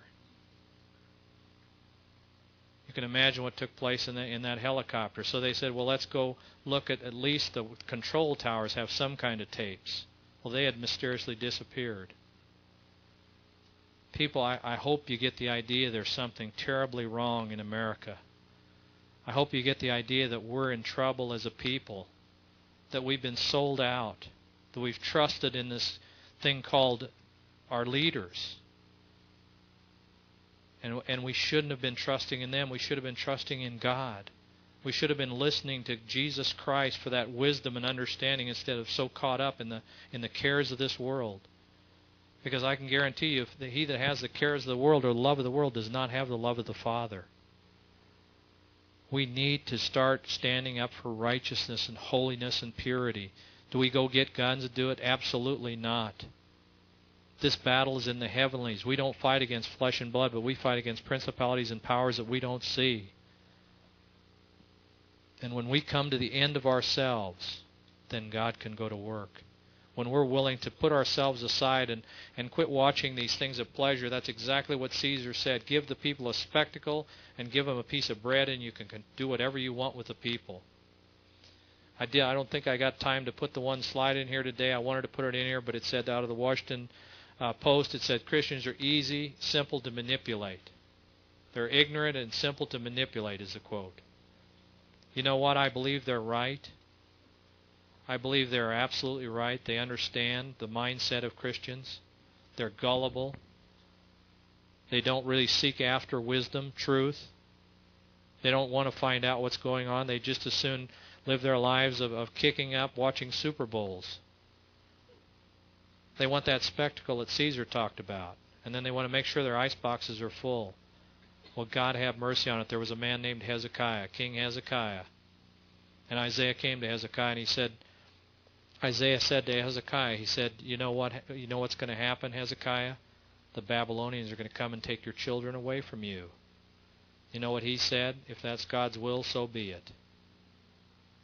I hear that all the time. God's in control. God's sovereign. God's the one that's, just kick back and relax, Dave. Don't be so uptight. I hate to see you crying all the time. Because you're not trusting God like I am. But you know what it said that Hezekiah said in his heart? As long as I live my life in peace and safety, that's all I care about. I don't care about my children. I don't know where we're at today with our children. I don't know whether you love your children or not. But I know a lack of action, a lack of standing up for their future would tell me that probably you don't. The will of God is not for my children to be taken away from me. The will of God is not for me to go to some concentration camp. The will of God is not to have my wife raped and plundered. That is not my Father's will for us.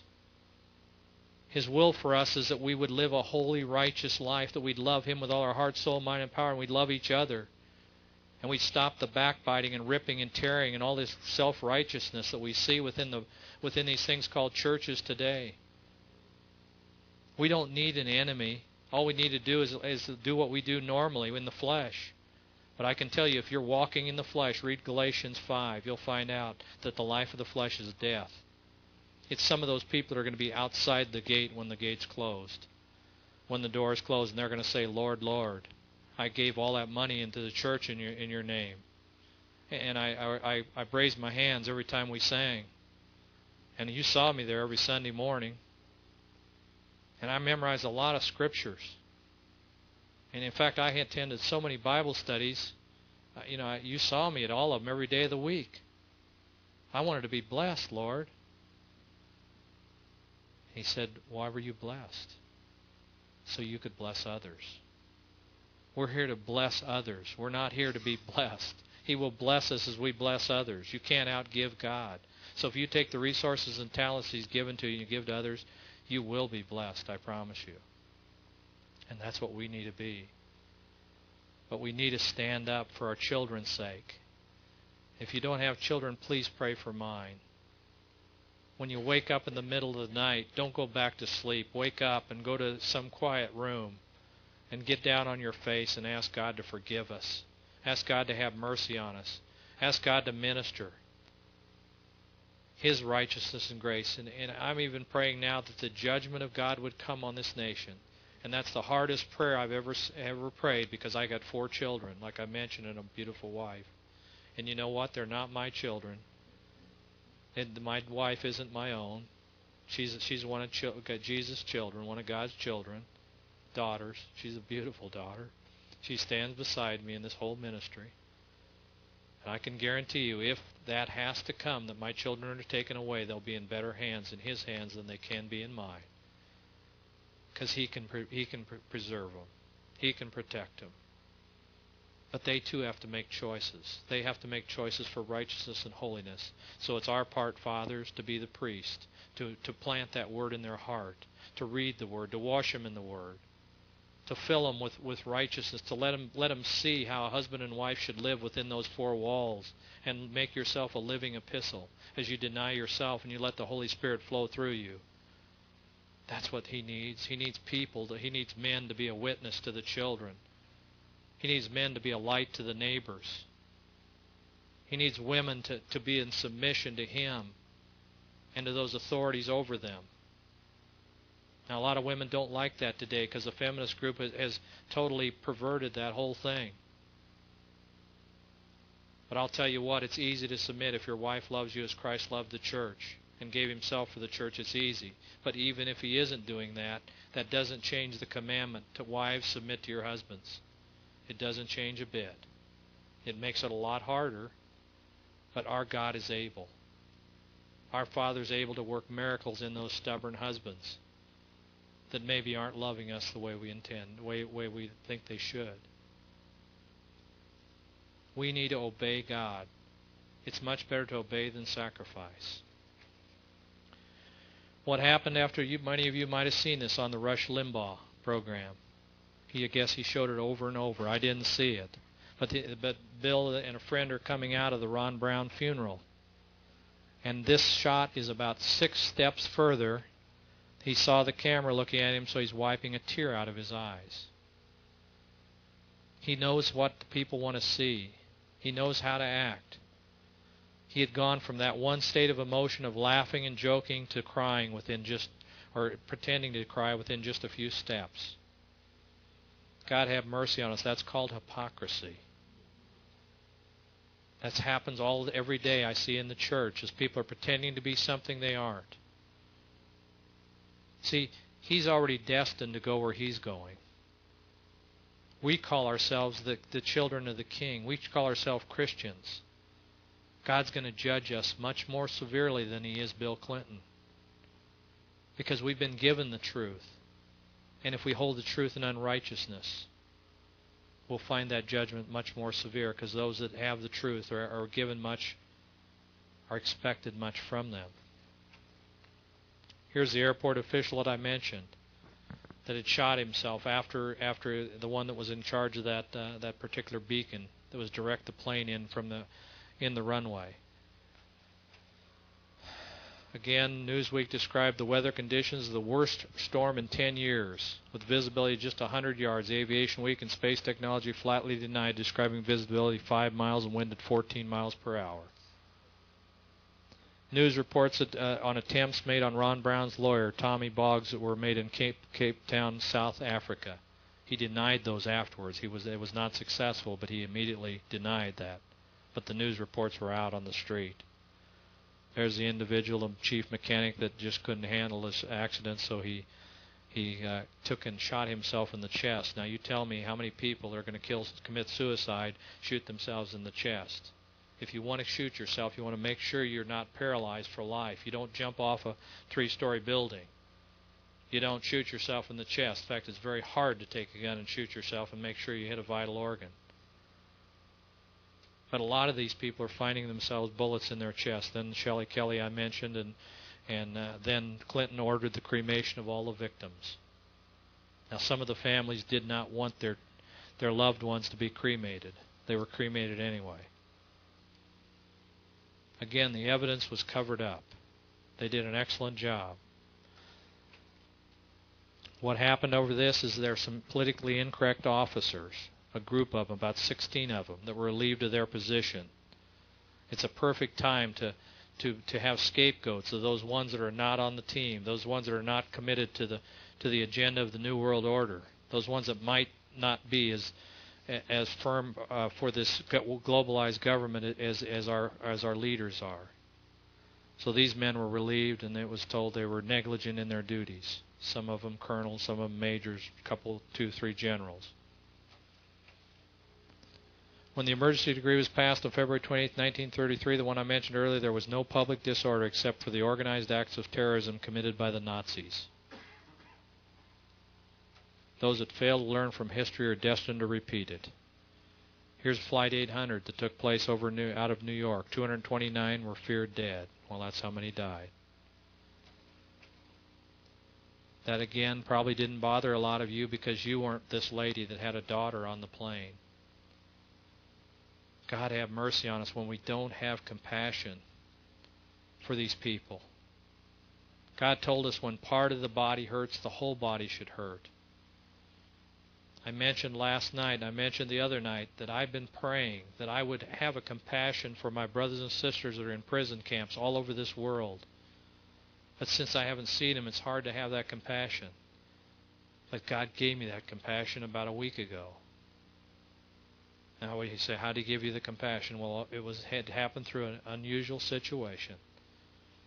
That my little boy was sick with that flu, and he threw up on our bedspread. He was in the room at the time.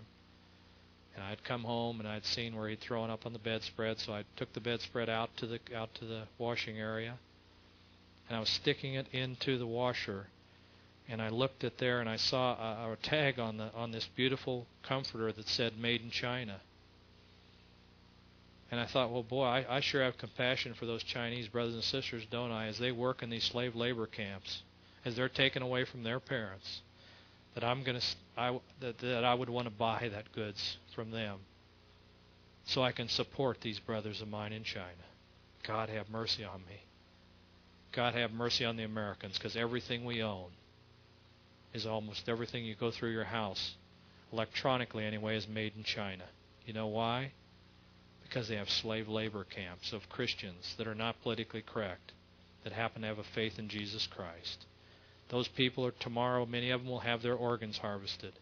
They will cut them open and they will use those organs on more politically correct people. I hope that this kind of message breaks some of your hearts, because it breaks mine every time I talk about it. They have the typical labor rate is 13 cents an hour in China.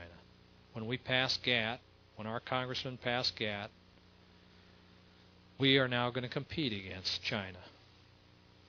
With our $10, $12, $15 an hour labor, we're going to now compete against zero for the slave labor and 13 cents an hour labor, and we're going to have to compete, and I can guarantee you we're going to lose.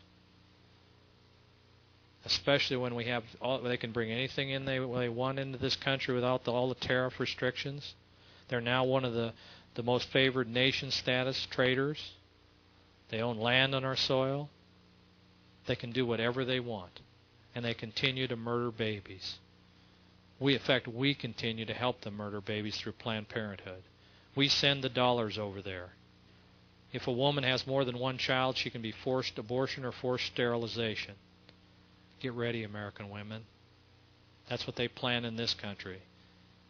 Except I don't think they're going to plan forced sterilization, abortion on a lot of women. I think they're planning extermination because they want to get rid of about 3 to 4 billion people. Flight 800, they talked about this missile idea coming up in the air. In fact, one time, one article I read, it said it was a toy missile. It was a spark. They've done everything they can to discount this entire thing. Well, here's a picture that was taken by a lady on her veranda that evening in New York. It happened to be a summer night. If you can't see it there, it's a little closer. It was a cylinder type of device that with a fire behind that was heading in the direction of the airplane. One military pilot said he saw it, and they would not take his word before the grand jury. They didn't want to even use it as a witness, nor did they want to use any of the 150 witnesses that saw this device. In fact, they sit around, and the FBI sits around, and they continue to change their stories. First they said it was a bomb, then it wasn't a bomb. Then it was a toy missile, like I mentioned. Then it was a spark. Then it was something else. But what they're doing is, again, taking our liberties and freedoms away. Here's that chief. They made a joke out of it. They said, hey, chief, looks like mechanical failure after all. And they'd had strip searches already. Well, they're going to have strip searches. Here it says that the National Safety Board hasn't interviewed not one member yet. It's all been done by the FBI. It's controlled evidence. Now, usually the National Safety Board interviews and gets involved in this. In this particular case, nobody was involved. Here they want to spend billions spent on airport security. Freedom to travel again was going to be taken away. Immediately after this, you had to have some kind of ID. I know there was a traveler that had a young girl, a 3-year-old girl. He says, I don't have an ID. He says, well, you can't fly because you have to have some kind of national ID. That's what they're moving for. That's the direction they're going. They will have that postmaster general either by consent or by conquest, one or the other. Clinton urges broader terrorism laws right after this. They didn't get enough out of Oklahoma, so they wanted to make sure they had it completely covered, wiretapping. And today in the Register, there's another article about 150-some wiretaps in Orange County. Well, let me tell you what else. Every one of your phone calls is monitored by a New York facility, a New York computer. They put it on record. It isn't monitored. I'm sorry. If they want to check, they can check your telephone conversations. I don't care if it's cellular or standard phone. They have the ability to check everybody's conversation. So they know what's going on. But they still want to pass everything the Nazis did in Nazi Germany when they went before the Nuremberg trials, the SS and the Gestapo. They did under the color of law. There wasn't one thing they didn't do that wasn't correct with the law. Then he asked for more terrorism. It's just article after article, the racketeering laws. That's the RICO laws. That's where they take everything away and you're guilty until you prove yourself innocent. The only problem is you don't have any money to prove yourself innocent because they've seized everything you have. You have just a 10-day period or so. At that point, they seize it and they sell it. In fact, they're doing this in 1995. They seized 50,000 different properties. 80% of those 50,000 properties were never charged with anything, but they lost everything they had. This is taking place, people, but see, it doesn't affect us because we're not one of those 50,000. Here's the FBI has been keeping the National Transportation Safety Board out of its investigations. They have conducted over 3,000 eyewitness interviews, and the National Board has not been part of one of these, nor do they have access to the contents of them. The flight, which would normally fly about 25, they brought it down to 13,000 feet. Hundreds of eyewitnesses saw this missile heading towards the plane. They don't take that. And then we also saw the photograph. But again, what's the purpose? The purpose is to bring us into slavery, to bring us into control. That's what Satan wants. Satan wants all your children. UNESCO's slogan in 1990 was, in the United Nations, Rights of the Child, was all children are our children. That's where Goals 2000 outcome-based education fit in. They're moving towards taking every child away. In fact, they almost have them right now through these new governmental programs. What have they been doing? They always create a problem, then they generate opposition to that problem. They have fear or panic. And then they offer a solution by a loss of freedom. That's a Hegelian dialectic. What did Clinton do right after the bombing in New York, in Oklahoma? He said that he wanted this reckless speech to stop, the freedom of speech. So they started attacking the First Amendment. They'd already taken the Fourth Amendment away from it, and they're working on the Second. They know they must get these guns away from the people if they intend to control the people, and they will. They've done it in every country before this. Again, Nazi Germany, Hitler said in 1935, he says, we're the first nation to have gun control laws, and the whole world will follow us as a nation. I think they were practicing what they plan on doing here in 1997 through 1999. Terrorism fears is working perfectly as far as this poll from the LA Times. It says a majority of Americans are willing to give up some civil liberties in order to fight terrorism, according to a Los Angeles Times poll. Right here it says people would much rather have safety than family values. Safety is the most important thing to them. It says politicians who believe that welfare, cheats, gay marriages, or even abortion are high priority concerns for America. Parents are seriously off the mark. A new study is showing what they want is no guns, no violence, and better schools. We spend more money in our school system here in America today, and it's one of the biggest failures. It's because of the curriculum that our teachers are forced to educate these children with. It's a socialistic curriculum. We had a 1995 exchange with Russia under George Shultz and the Carnegie Association or Foundation. At that point, they determined the course for our American children. And our SAT scores have gone down every year until we make the test easier. And then we get the scores up for a short time or even, and then they continue to go down. What else did they do? They had other bombings over at the Olympics. Here's this guy, this Jewel, that was supposedly a security guard that planted that bomb. Here it says, all right, Jewel, you're innocent. Just don't do it again.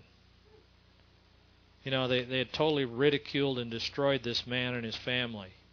And then they said he was innocent. But the public had pretty much already vilified him. They'd already condemned him. They'd already said he's bad news. Because we saw him on TV. He just didn't look like the kind of person that you can trust. And yet we vote in a president for the second term that looks like a person we can trust. The thing is, we don't know the reality. We don't know the facts. Because we don't care about the facts. Because we're too busy today. Busy is the word of the 90s. I'm too busy. I don't have time. Well, that's Satan's move to get you off of what's important. Your priorities should be seek first the kingdom of God and His righteousness, and all these things will be added unto you. That's God's priorities. Seek ye first the kingdom of God. And if you have leftover time, go ahead and buy that extra TV and polish it, because it'll be a burden for you. Make sure you get an old car where you spend a lot of money on so you can polish it, because that'll bring you into bondage too.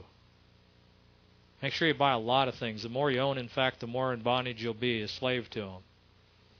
Make sure you get caught up in pornography so you can become in bondage to that. Or get involved in the pleasures of this world, the lust of the eyes, the lust of the flesh, and the pride of life, so you can eventually become a slave to those. God never intended that. That wasn't God's will for us. God's will, He says He's come to heal the brokenhearted and set the captives free. Captives free from the work of the flesh, so we can walk in the Spirit and not in the flesh. He's given us that ability. He's given us that power. We just must walk in that power. Here to show you how quickly or how lopsided the press is, the pen versus the sword. You can see the press over here on the left side of this balance here, Oklahoma City, how they were everywhere. Well, what happened to this Unabomber? It says he's a radical environmental, what does it say? Anyway, he was involved in Earth First. And you didn't know that. This is the only article I ever saw. But he actually had in his cabin one of Al Gore's environmental books, well used, all torn up. Not only that, some of the people he sent the bombs to, some of his victims were, look at this Gilbert. He was the California Forestry Association's president. He was killed. They were on Earth First list to get rid of. We didn't know that. We didn't have any idea he was so dug into this environmental issue. We didn't have any idea that some of the people were on there because they didn't want to let us know that. Because, see, the God of this world, they love the creation rather than the Creator. They're serving Gaia, this earth. And so they don't want people to tear down their trees. They don't want these whales to be hurt. They don't want the kangaroo rats to be run over. In fact, today, if there was a man arrested and fined $150,000 for destroying an eagle's egg, and yet we will let women go time and time again to these abortuaries, and we'll pay their way. In fact, we'll encourage them. We'll propagandize them in a way that they believe that's their only answer. We'll put down people that believe in life, and we'll promote death, except in the form of trees and animals. When they serve the creation rather than the Creator, God will turn them over to a reprobate mind, he says. And that's exactly what's happening. That's exactly why they're doing these things. Their consciences are seared. You don't see them. They're able to stand up there and say, my good friend, childhood friend, committed suicide. They're able to hold one of these babies in their hands on national television and look into the camera and say what a sad day this is, when they know exactly what caused that day to happen, when it was planned. God have mercy on us when we have leaders in that position, when we have this kind of information in a country and the people do nothing. Are these people the fault? No. It's the bride of Christ. If my people who are called by my name will humble themselves and pray and seek my face, fall in love with me again, then I will hear and turn from their wicked ways. They must turn from their wicked ways. They must repent.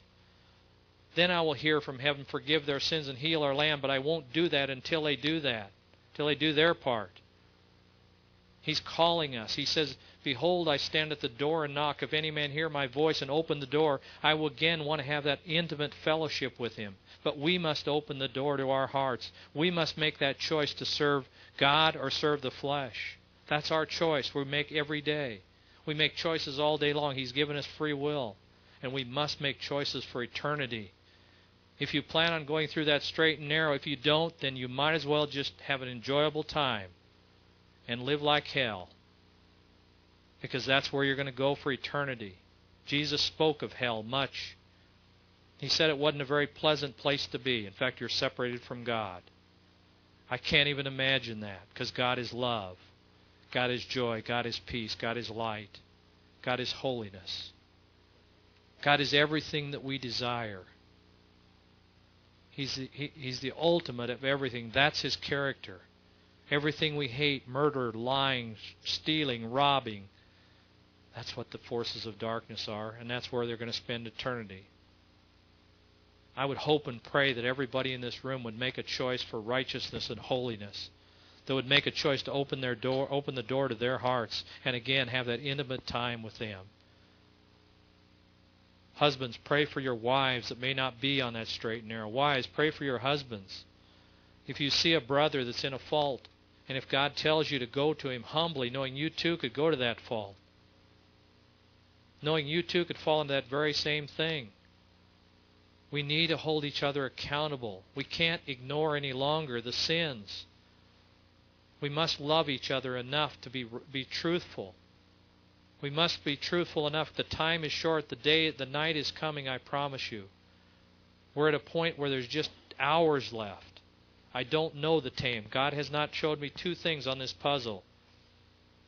He's given me the puzzle of all the enemy's areas where He's working. Except there's two things. He's got that God has about 5 rods in His hand. I don't know which rod He's going to use, or whether it's going to be a combination of all 5. And I don't know what the timing is. But I know it's soon. I know it's soon.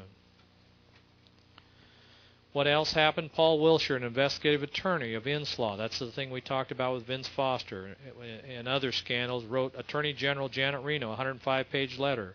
He said in the letter, the lives of the key participants, including myself, are in grave danger if this letter falls into the wrong hands. 5 days later, he was found dead in his apartment. 30 days later, Vince Foster was found dead in Fort Marcy Park. William Colby, you heard about him, the CIA agent, ex-FBI director, I mean.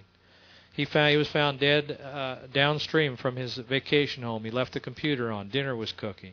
He went canoeing with storm warnings out.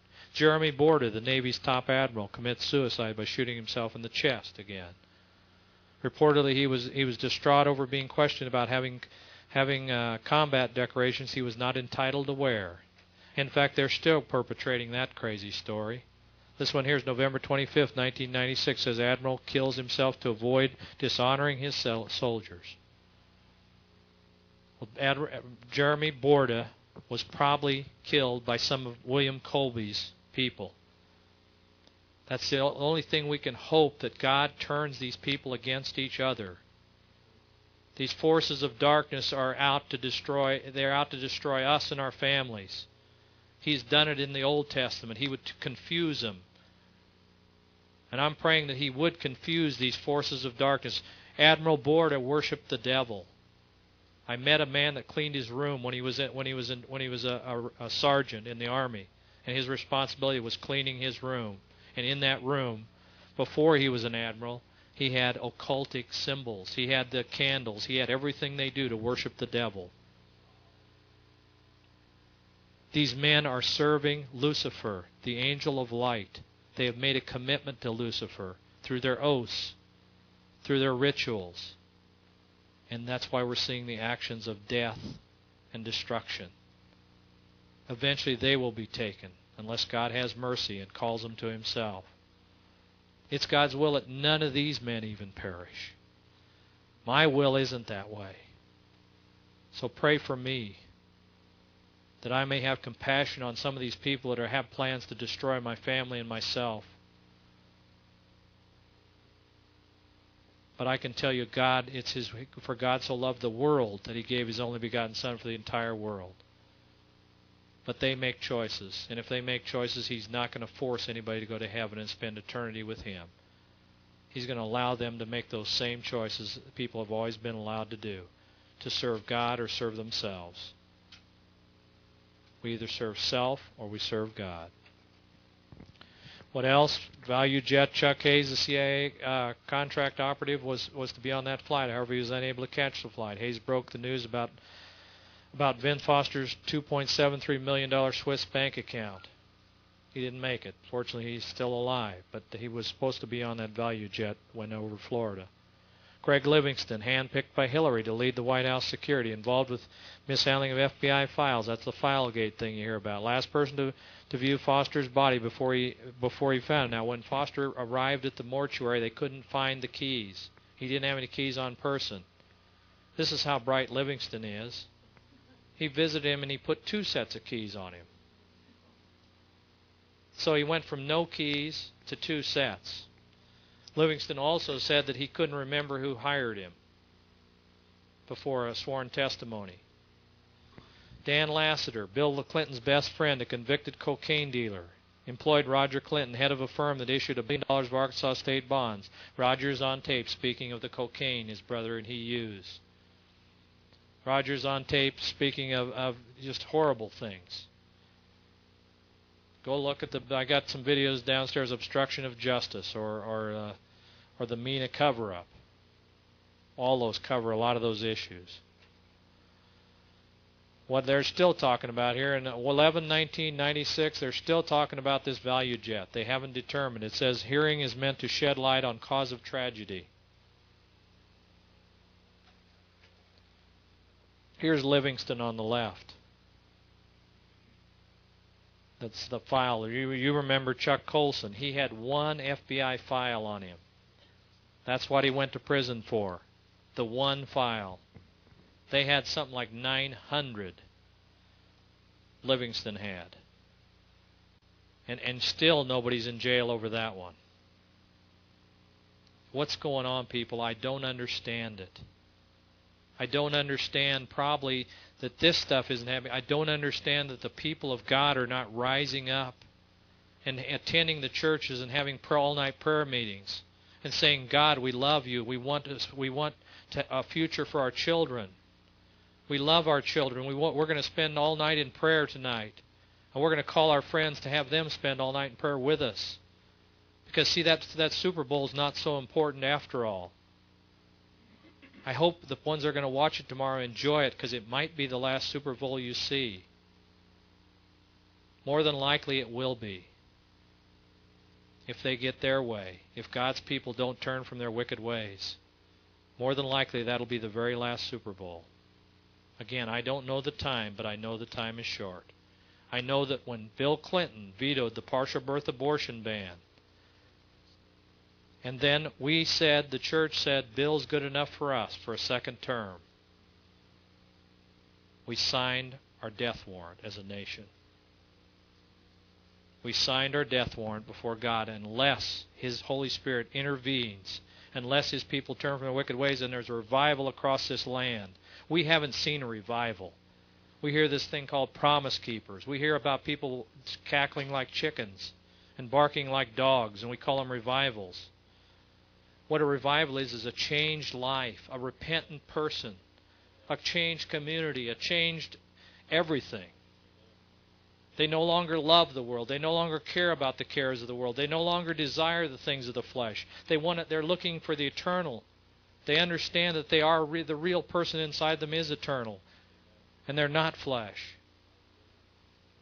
And we must know that. Jesus warned us in the Bible that we must look to the eternal and not to the temporal. These temporal things are passing away. They're deception. They're magic. They're trickery. They're all like vapor. Even this life is like a vapor. Only what we do for Jesus Christ in the power of the Holy Spirit is going to go before us for eternity. Only what's done for Him. All those trimming of your yards and your gardens and the painting of your fences and your houses, that doesn't count for eternity. Now, I know a lot of you sing songs when you do that. I doubt if it's going to glorify God. I doubt if it's what He really calls eternal rewards. I believe if you go to the orphans and the widows and the poor and the oppressed and minister to them, I believe that counts for eternity. In fact, as far as funds go, because money seems to be so important to every American, I might tell you that you're going to stand before Jesus and He's going to say to some of you, I was hungry and you never fed me. I was thirsty and you never gave me drink. I was naked and you never clothed me. I was in prison and you never visited me. And you're going to say, but I gave to the church. I tithed. Didn't you see me? Jesus tithed. You better know where your church is spending the money. You better know if it's on big buildings and painting the buildings and putting new carpet in and fancier, more comfortable pews. Because that's what you're giving to. God's going to hold you responsible. He gave us a mind. He gave us those resources to be good stewards over. And that means we must be good stewards over. We must find out where it's going. And I'll tell you what, if it's going on trips to Israel, if it's going on Caribbean cruises, that's not true religion according to James. True religion is ministering to the orphans, the widows, the oppressed, and the poor. You know what the churches are called? Storehouses. You know what a storehouse does? You get money in and you store things for people that are in need. And you give it out in the name of Jesus Christ. Yeah, but we have to get the gospel out. Well, then I hope the church is spending all their money on missionaries. But I will tell you the Germans got the gospel out while those bodies were burning in the ovens. They got the gospel out. They sang the songs. They sent the missionaries out. They did everything we're doing today. So in our self-righteousness, we better hadn't be too smug. But they didn't believe. We believe, right? All we have to do is believe. We have to believe that Jesus died for our sins. We have to believe that He died on the cross and that His blood is continually cleansing us, and by faith we have eternal life. We know what? The demons believe that. And they tremble. They understand everything I just said. They believe everything I just said. The only thing is they get nervous. And I would recommend that we tremble, because we're going to stand before a holy God who Moses couldn't even look at. He is so pure, so righteous, and so holy. He's not going to accept people that are practicing adultery. People are practicing ripping and tearing their brothers apart. People that are practicing selfishness. People that are walking in the flesh. People that are not praying. People that don't want to spend time with Him. That's what prayer is. Prayer is just communicating. All you have to do is, if you want to communicate with God, you just talk to Him. But I don't have time for prayer. I talk to Him all the time while I'm listening to the football games. No, the effectual fervent prayers of a righteous man availeth much. People, please wake up. The time is short. Turn your hearts and your lives completely over to Jesus Christ. Bill Clinton's friend and fundraiser for his 1992 presidency was Jackson Stevens. He was a fundraiser for Bob Dole in 1996, the head of the fundraising program for Bob Dole. He's tied to the BCCI Bank out of Florida scandal. He was tied in with Enslaw and a lot of the other scandals, and the list goes on and on with Jackson Stevens out of Little Rock. Mrs. Clinton had good reason to lie. It says the case is being made that she is compelled to mislead and ensnare her subordinates and friends in a web of deceit. Here it says Hillary Clinton is the most powerful first lady in history. Does anybody have a problem with that? I don't think too many people do. I think we're willing to accept liars, murderers, robbers, drug users, drug abusers, drug distributors, pornography distributors. We're willing to accept anything. Homosexuals, you name it. We're tolerant today, people. We're very compromising. Well, let me tell you what, God isn't. He is narrow and He's straight. The list goes on and on. The panel of 10 Republicans issued a document citing more than 50 filings that they showed the Clintons, particularly the First Lady Rodney Clinton, were the center of a broad conspiracy involving abuses of authority, deception of Congress, and manipulation of federal investigations to cover up misdeeds. This was in the Congress. They know that. Our representatives know that. Clinton told to face harassment charges on this Paula Jones lady. Here it says the feminist leaders, where were they when they were there for Anita Hill when Clarence Thomas? Don't you see the inconsistencies? Don't you see the inconsistencies of the forces of darkness? How Satan's got them in the palm of his hand and they're doing whatever he wants? And the Christian right, as we're called, are quiet. They're silenced because they're afraid. When David stood and overlooked the valley of Eli, there were two armies lined up every morning. One were the Philistines, the other side was the Israeli army. And Goliath would come out and challenge the Israeli army every morning, say, send somebody out. Not only would they not send somebody out, they all ran back to their tents and closed the flaps. That's called fear, people. With fear is the opposite of faith. Trust and faith are not synonymous. Or trust and faith are the same. Synonyms. What happened? His big brother came to him. I've had this happen to me. His older brother came to him and says, David, you're a proud person. He says, I'm not proud. I know who my God is. I know who my God is. I'm learning more about it. Pray that I may have more faith. A lot of people want to be saints. A lot of people want to be rich. A lot of people, you know what I want? I want to have faith. I want to be a man of faith, because without faith it's impossible to please God. And I want to please my Father. I want to please Jesus. I want to put a smile on their face. I want to make them happy. And I hope everybody here tonight wants to do the exact same thing. So you must ask for faith. Get ready. When faith comes, you're going to have trials, because that works your faith. That strengthens your faith. You'll find out when you no longer have an income coming in on a weekly or biweekly or monthly basis or on a commission basis. You'll find out who you're trusting in. You'll find out whether it's the company you're working for, or the bank account that you have so many $100 or $1,000 or $100,000 in, or whether it's trust in God. But God never told us to trust these things called dollars. He never told us to trust IRAs or trust in the material things. He said, trust in me. Our president's been accused of drug running, massive bank fraud, extortion, nonstop adultery, threats, beatings, cover-ups, break-ins, briberies, thefts, conflicts of interest, arson, money. It's unbelievable, the list. This is the man we voted in. We knew that when we voted. The American public knew that these things were... All they had to do is read the papers.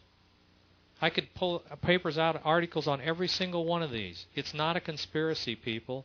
It's right before us.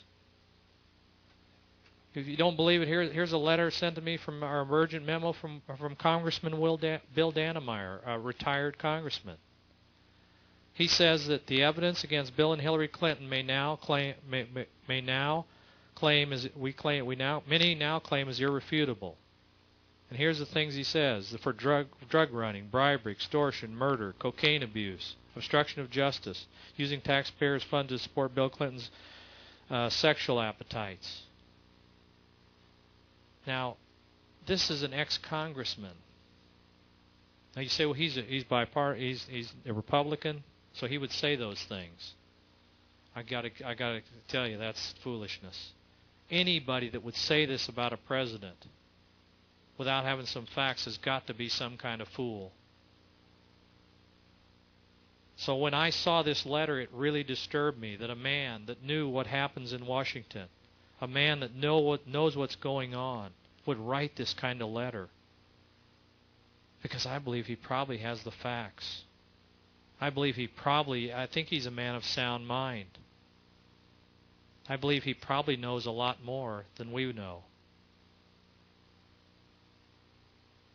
And I can tell you, people, the day is short, the hour is late.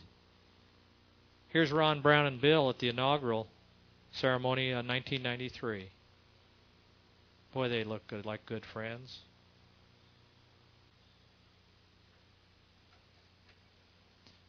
Their consciences are seared, people. Their consciences are seared. It's not the function of our government to keep the citizens from falling into error. It's the function of the citizens to keep the government from falling into error, the U.S. Supreme Court. We must be vigilant. We must be dedicated, committed, and uncompromising and untolerating, and we must stand up for righteousness and holiness. We have instruments called impeachments, trying people of treason, but we don't even know what that means because we're too busy. We've got too many games to watch. We've got too much entertainment. These things aren't important. They've got us looking at other things like the Simpson trial and all these other things as they're passing the anti-terrorism bill. They're like that magician that's showing the trick here and he's doing these other things with the other hand. But you can see those things. If you ask God for wisdom, He'll show you very clearly what's happening. No man is without excuse. CIA probe interest in this cocaine sales. You heard all about that. That's what we talked about in the introduction, or I was mentioned in the introduction with the MENA base there, with billions of dollars worth of cocaine coming in and being distributed right out of Little Rock, Arkansas. Here we talk about this Gulf War syndrome, where over 50,000 men have died, and their children have arms that are deformed and legs that are deformed, and their wives are dying, their loved ones are dying. And now it says the Pentagon's credibility even sinks lower. People, what's happening? If you don't see what's happening tonight, I'm not talking about the institutions. Our forefathers fought for the Congress, for the Senate, for the checks and balances, for the executive branch, for the judicial system, for a strong defense. They said we need these things. We need the right to bear arms. We need the freedom of speech, or we're going to go into captivity, into tyranny. Now what happens is they're making these institutions, we're going to throw the institutions out so they can bring in the New World Order institution, the One World Government institution. That's what they want. It's not the institutions, it's the people that are in the institutions. How do we get them out? I'll tell you how I'd start is I'd fall to my knees and pray. That's exactly where I'd start, and that's where I'd stay until God heard my prayers. And I'd stay right down there and I'd pray and I'd keep praying. And then if I got tired of praying, I'd pray some more.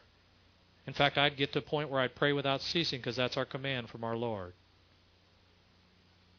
And we must obey our Lord. He is the commander-in-chief. How long? There's other lies. There's just so many things happening. But this was New Lies for Old by Anatoly Golitsyn. 1985, he was a defective KGB agent that came over and told us exactly what's going to happen with Russia.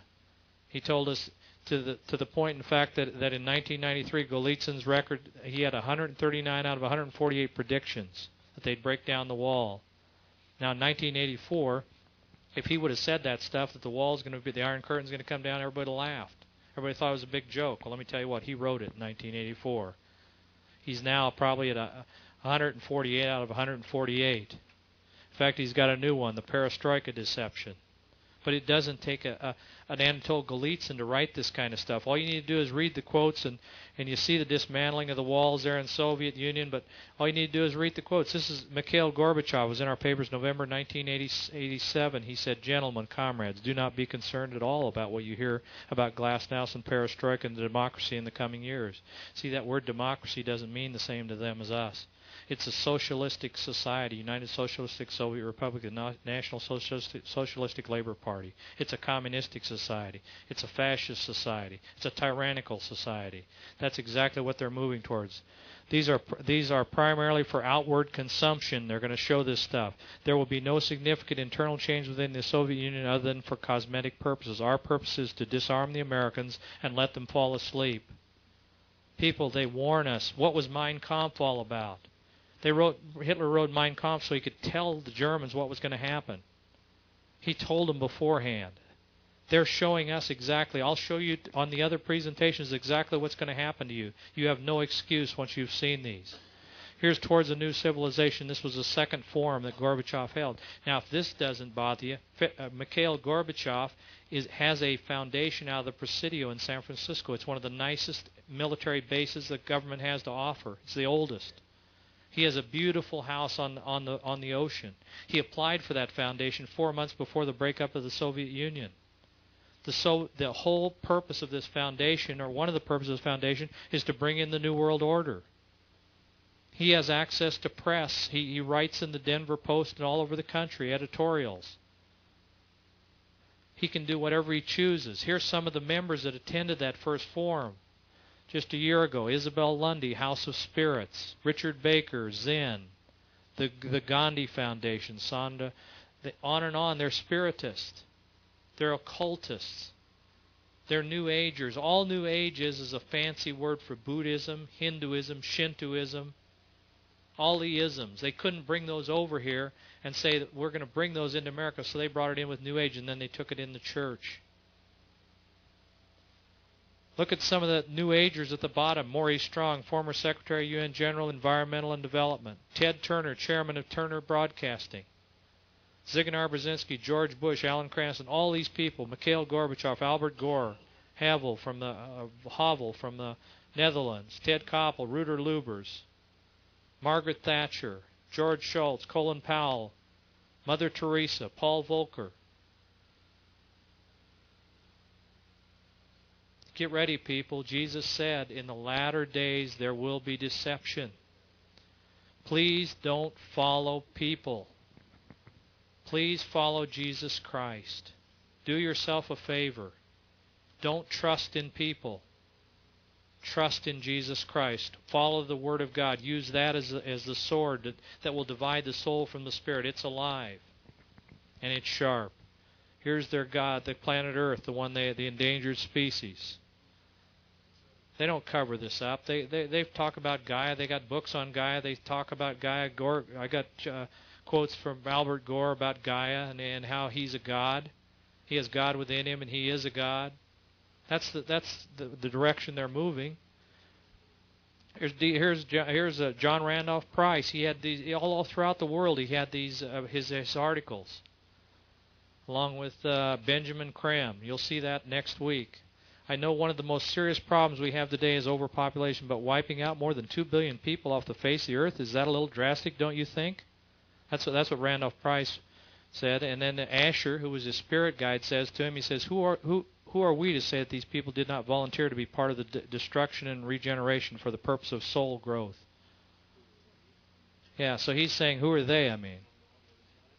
Yeah, this spirit guide said that, they might have volunteered for this. Here's Ted Turner. A total world population of 250 million to 300 million people, a 95% decline from present levels would be ideal. People wake up, our leaders. He was at that, Gorbachev. He's one of the co-chairmen. How are they going to depopulate? They're going to use abortion, family planning, wars, genocide, famine and plagues, euthanasia, homosexuality, all these different ways. Kissinger in 1994 said, you control the people, you control the food of the world, you control the people. He knew that that'd be much more important to control that than gas or oil or money or anything else. Right here is an article, and I got numerous articles. It says the current crisis is nothing compared to the old crises are nothing basically to the coming food shortage. The oil crisis and things we've seen in the past has nothing compared to the food crisis that's coming. What else is Gorbachev doing? Well, he puts a commission together out of that military base up in the Presidio where they're actually closing down. He's in charge of closing down U.S. military bases.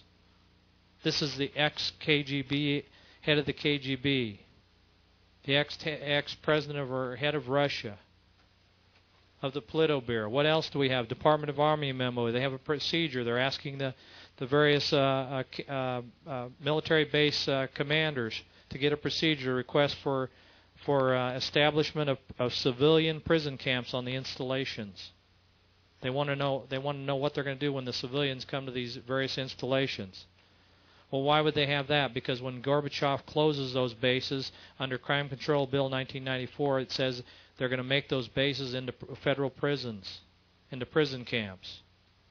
So they're getting ready, people, to bring the people that would be not politically correct or won't fall into line into their own system. Here's Senate Bill 269 where they provide the funds. That's Bob Dole, January 24th, 1995.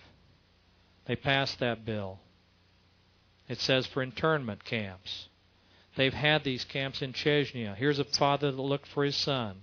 He said they carted my son off. At first he found them dead. They had been executed. But many of them they carted off to camps known as military jargon as filtration points. They do it different ways. They did it in Cambodia. They just had mass graves.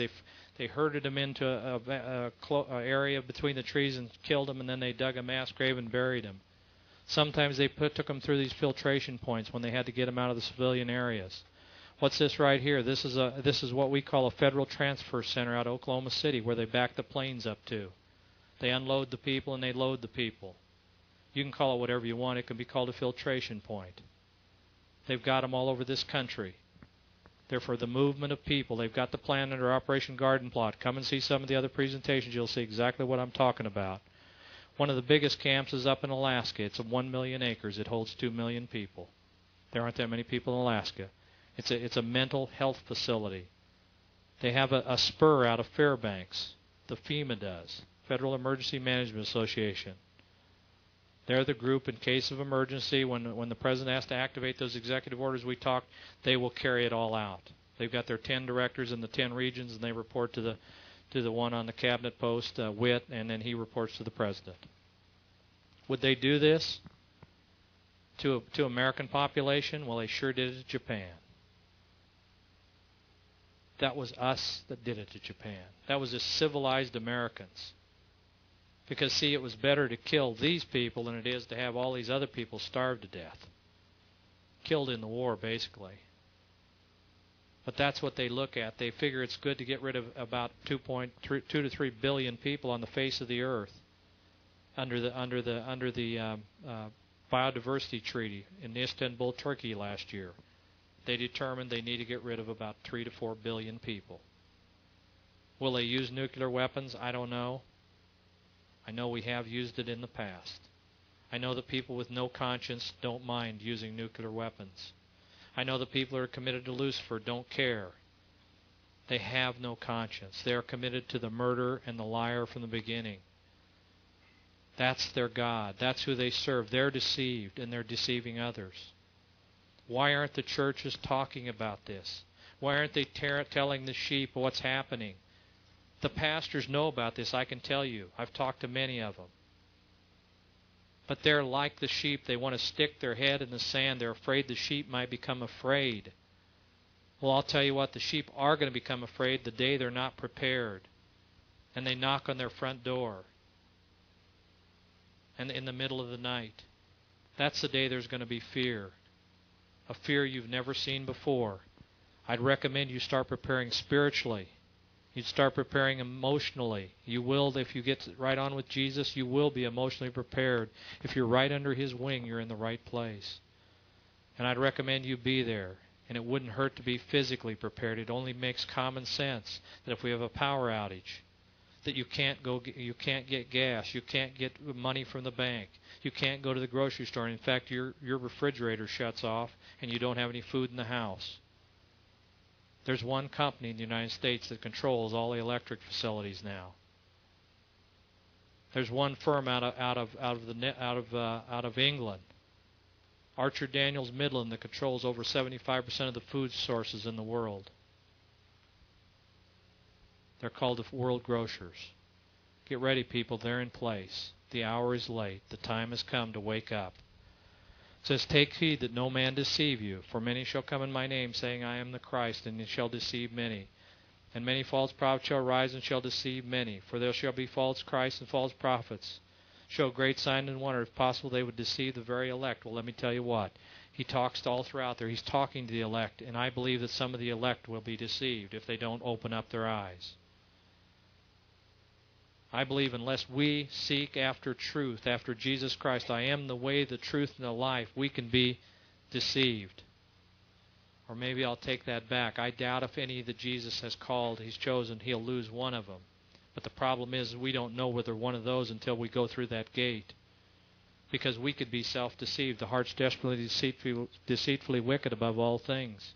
The only way we know we're in Him is we're found in Him, if we're walking, if we're doing His will. If we're keeping His, if you love me, you'll keep my commandments. Then we can have that assurance of our salvation. But only if we're keeping His commandments. We don't have assurance of our salvation by going through some religious ritual. I'll guarantee you that. This is something that they say there's a great lie coming that would deceive the very elect. This is just something I'm throwing out for food for thought. This is a report that was produced in 1961 through 65. Kennedy Commission John Kennedy commissioned 15 of the best experts this country had to offer. And he told them, he said, guys, I want you to come up with a plan. I want you to come up with a plan in case there's not this mutual destruction program, how we're going to keep people in tow until that point, right? Like we're going to have Russia be at the east against the west. Well, when that threat's no longer there, we have to come up with new threats, how to keep the people into submission.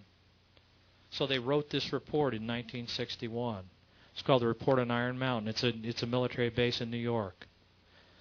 They spent 5 years. They finished it under Johnson's term. And here's what the report said. In case of permanent peace, how would the elite control the people of the world and the Americans in particular? First, they'd have threats that would have to be invented. They'd have gross pollution to the ecology. Number two, they'd unite mankind against a common enemy, creatures from outer space. Number three, they'd have a social breakdown, political substitute, economic bondage, and a police state. So they'd bring about a world army. Right here is the actual report where I picked out that second part, because that's the point I want you to understand. We don't fight against flesh and blood, but against principalities and powers, against these demons, against these enemies from other places. Well, when I read that report and then I heard about this movie called ID4, it amazed me, because this movie just came out. That report was written in 1961. And it sounded just exactly like, see, what it's called is brainwashing. It's getting you ready for something. I don't know exactly what it is, but I know somehow this particular movie is tied in to the Great Deception. It's just a portion of it. In fact, they're getting us ready. They're telling us there's life on other planets now. They had this rock appear on the North Pole, and that rock supposedly had Mars written on it or something. But they figured out that rock was from Mars. And then they found little pieces of life on this thing, and they said that has got to be life on Mars. In fact, Clinton stood on with NASA's director, arm in arm in the Rose Garden, and said, we're going to pledge all our monies and resources to find out if we have life on another planet, because we believe there is. In fact, they continue. NASA continues to vows for all-out study of Mars findings. They sent up one of these observers that's supposed to be there on July 4th, 1997. I don't know whether they had a delay on that, but they'll probably still pick that date. Because, see, there's a lot of deception that's going to take place, and a lot of it is real. Because a lot of it's going to be in the spiritual realm. They're preparing us with these things called aliens. Every TV, I don't watch TV, but I believe that every TV program, probably, or a lot of TV programs are talking about this now. But this was the TV Times here just recently that showed this alien. Here was a Starbucks talking about this. It has the alien's picture on the front of it. And then what did I get? But I got a picture like this through the mail. I have no idea what it is. Suppose it was a picture taken in Atlanta, Georgia, outside in a field. I took a picture of this picture at the Office Depot, and it was laying there on the counter.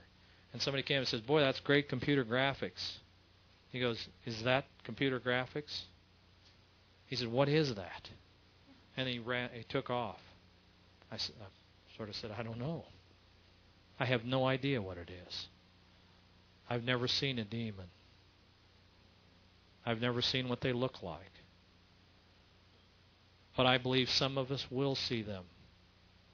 I believe that we better prepare spiritually, because I believe we're going to see some strange-looking things happen in the near future. That Satan, all the powers of hell are going to be unleashed. That these demons that have been tied up and in chains under the Euphrates River are going to be set free here soon. And they're going to move throughout the earth, and people, unless they're close to the heart of God and trusting and depending upon Him, they're going to find it very difficult to operate, to move, to exist in this world.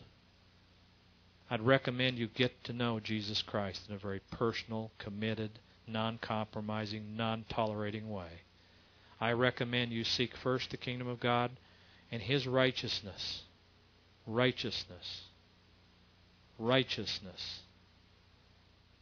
That's what He speaks of. Holiness. And that you love the Lord your God with all your heart, with all your soul, with all your mind, and with all your power. It's a time, people, not to be playing games. This isn't some little movie you came to tonight. This is either life or death, eternal life or eternal death. We make choices every day. It isn't going down some sawdust trail at some crusade saying a little sinner's prayer and then doing your own thing. It's a walk day by day, moment by moment. Jude says, keep yourself in the love of God. Look at what Enoch, a man that walked with God, he says, you ungodly, you unrighteous people. You live ungodly lives. You speak ungodly things. Does that sound like love? It is, because he's sharing the truth. Did all the prophets share the truth in the Old Testament when they told these people, unless they turn from their wicked ways, unless they turn from their idolatry and their sins, that they're going to go to hell? You bet they did. What happened to them? They shut them up. They didn't want the message because their lifestyles were too comfortable, because they were too busy, because they loved the things of the world. And nobody should mess with my comfort zone. Well, let me tell you what, I have to share the message I have. God has impelled me through the power of the Holy Spirit. I am driven by the Holy Spirit. It's a great driving. I can tell you I work 12 to 18 hours a day because I know the time's short. I used to go that long when I was 18 years old or 19 or 20 years old. I'm over 50 now, and I still have the energy. I know what the joy of the Lord is my strength is all about, because I have that joy. And many mornings after 4 hours sleep or less, I get up and I have a joy and I have a strength that I never experienced before. And to God be the glory. To the Holy Spirit be thanks, because He's the one that empowers me, because the time is short and the time has come that we must walk close with Jesus Christ. We seem to be approaching universal citizenship, which implies the need for a universal religion, a universal philosophy, a universal science. We have always needed these, but have not been fully aware of the necessity. Our first contact with another planet will bring all these requirements into focus. Mary Palmer Hall in 1964. I think she knew what was going to happen in the 90s. because we have a United Nations of Religion. They'll be signing that agreement June 1997 in the Presidio in San Francisco. All the religions, the Protestants, the Catholics, and all the Mormons and everybody will be coming together and signing an agreement. In the meantime, the Catholic Church is pulling in the Buddhists, the Hindus, the Muslims. There's going to be a one world religion, people.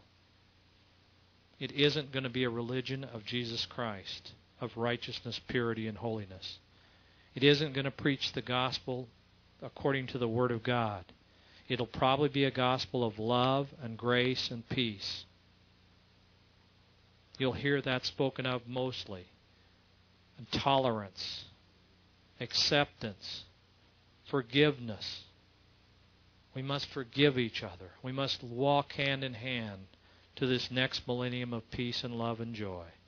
Because if you're so narrow, because if you think that you're the only way, you're promoting hate. That's what their words are going to be. The next presentation, I've done 8. The next one the Lord's putting on my heart, it's going to be called the Apostate Church. You're going to see names of people that should put red flags in your mind, because God never intended you to follow people. He intended you to follow Jesus Christ. Is that going to be a popular message? Absolutely not. But I have to do what God has called me to do. Please pray for me. The forces of darkness don't like that, I promise you. Because the best way the Satan dresses up is if he can put the garb of a priest on, or the garb of a preacher, or the garb of a man of God. And he can look like a man of God, and he can carry the Bible, and he can tell 99 truths and tell one lie. Because that's all it takes to miss the mark. That's all it takes to miss that narrow gate. Believe me, people, that gate isn't as wide as the churches would like you to believe today. It's straight, it's narrow, and you must strive to get in. I hope when I stand before Jesus, he says, David, you made it too narrow for those people. I don't think I could do that. I don't think I could make it too narrow. I don't think any words I could use. If I got into works, you bet I could. But then that wouldn't be the gospel. Because it's not by works, but faith without works is dead. Today I do this because I love Jesus Christ. I'm driven to do this because I love my Lord and Savior Jesus. He's special. I love him. And I hope you do too. My eyes shall be upon the faithful of the land, that they may dwell within me. He who walks in the blameless way is the one who will minister to me. He who practices deceit will not dwell within my house. He who speaks falsehood shall not maintain his position before me. All the ways of a man are pure in his own eyes, but the Lord weighs the spirits. Their inward thoughts are that their houses will continue forever, and their dwelling places to all generations. They call their lands after their own names. Many people have little signs on their houses, the Wegener's house. The heart is deceitful above all things and desperately wicked, incurably wicked. Who can understand it? There's nothing more wicked than our hearts. We must judge ourselves. We must allow the Lord to judge ourselves and examine ourselves, that we will not be judged of God. Please don't judge me. If you didn't like something about the presentation, pray for me. If you feel you must tell me in a means of love, praise God. I'm open to any kind of recommendation how to improve these presentations.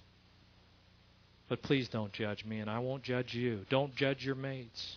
Don't judge your neighbors. Don't judge anybody. Judge yourselves. We must start within ourselves if we're going to have a revival across this land. The strength or weakness of society depends more on the level of its spiritual life than on the level of industrialization. Neither a market economy, or even general abundance constitutes the crowning achievement of human life. If a nation's spiritual energies have been exhausted, it will not be saved from collapse by the most perfect government structure or by any industrial development. A tree with a rotten core cannot stand. Once the people have left the truth, of God, the country will not make it. We must turn from our wicked ways. We must humble ourselves and pray and seek and fall in love with Jesus Christ. Once again, it's all. If you want to know how to live, if you want to know this straight and narrow path to heaven, it's all in this Bible. It's a love letter to you from your Father, from your Lord Jesus, and through the power of the Holy Spirit. All Scripture is given by the inspiration of the Holy Spirit. He wants to teach us. You don't have to go to too many Bible studies. The Holy Spirit will teach you. What you need to do is live that. Go out in the streets and minister. Go out and touch go to an old folks' home tomorrow and minister to somebody that's lonely there, that hasn't spoken to somebody in a month. Go take something to eat to somebody that doesn't have a whole lot. In the name of Jesus. Go talk to somebody that's sitting on a curb and speak to them about the gospel so they can hear. Be the light and the salt that God's called us to be. That's what religion is. Go to the orphans and the widows, the poor and the oppressed. Man's extremities are God's opportunities. When we quit trying in the arm of the flesh, God can move. When we stop all our efforts and we fall to our knees in prayer, God can move. God must keep His word. I've mentioned that scripture many times. If my people are called by my name, will humble themselves and pray and seek my face and turn from their wicked ways, then I will hear from heaven, forgive their sins, and heal their land. God has not told His people to stop praying for this nation. Now, unfortunately, in my case, He has told me to pray for the judgment of this nation. There are other people that have that same prayer. I'm still praying. But unfortunately, it's for the judgment, because every day that He doesn't judge this nation, hearts are getting harder by the moment. In fact, by the day, people are falling away. There's that apostate church that God talked about in the latter days. There'd be many falling away, a great falling away. And if He doesn't bring the rod down on His people, there are going to be many more falling away. It's through persecution that people draw close to Jesus Christ. So I have to pray that way as He's commanded me. God changes not. Nineveh was 40 days from ground zero. And Jonah was sent there as a reluctant prophet. And his message wasn't too positive. It wasn't love, joy, and peace, I guarantee you. He says 40 days and you guys get yours. 40 days and it's over for you. And he was hoping in 40 days it would happen. Let me tell you what, people. I don't hope that it happens to this nation. I spent many nights crying for this nation, for God's bride. I love God's people. God loves His people. He wants to see them turn from their wicked ways. He wants to see them repent.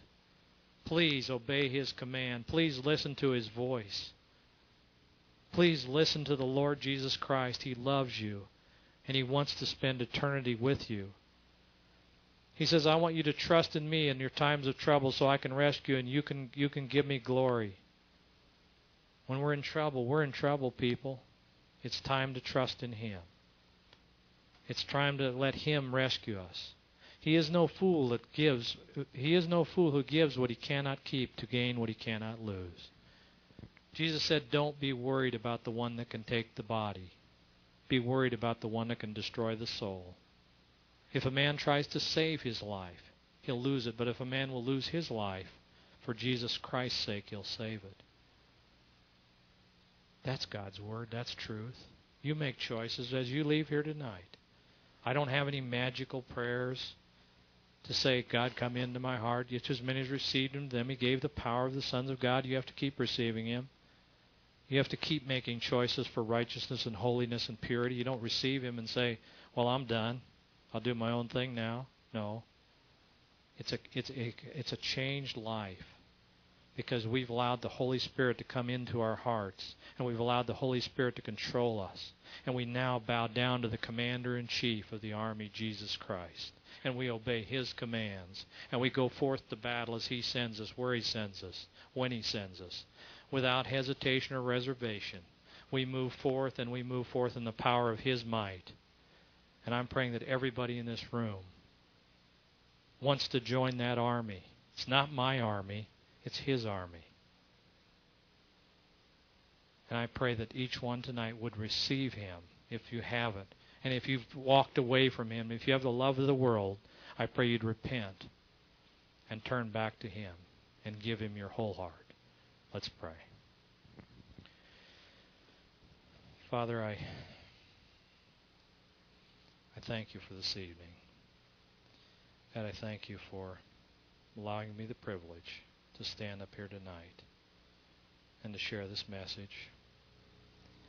I pray for this nation, Father, for my church, our church, for your bride, for my family, myself, Lord. I pray, God, that we'd be found in you. I pray that we'd walk in a way that's pleasing to you. I pray that we'd walk in the power of the Holy Spirit. Come, Holy Spirit, and fill us. Use us. Put the will in us to do the things that please us. May we present our bodies a living sacrifice, which is only reasonable, and that we wouldn't be conformed to this world, but we'd be transformed by the renewing of our minds. Father, may you just hold tight to our hands now as we enter the next phase of our lives. And may you hang on tight and may you not let go, Lord. And as we get off that straight and narrow, Lord, pull us back. Chasten us. Do whatever it takes, Lord, that we would stay on the straight and narrow. We would please you. We would put a smile on your face. And Lord, may we be accounted worthy to escape the great judgment that's coming upon the face of the earth. May we be found in you. May we be found in the power, walking in the power of the Holy Spirit, glorifying you as King of Kings and Lord of Lords. Thank you again for the big turnout tonight, Lord. Thank you for each heart here. They're your children, God. Reach down and touch each one, Jesus. Bless them, keep them, minister to them, and then minister through them, Lord, as you fill them with yourself, as you give them orders, as you direct their path. To God be the glory. Great things you have done, and you will do. As we bow our knee to you, we just give you it all now in Jesus' holy and precious name. Amen.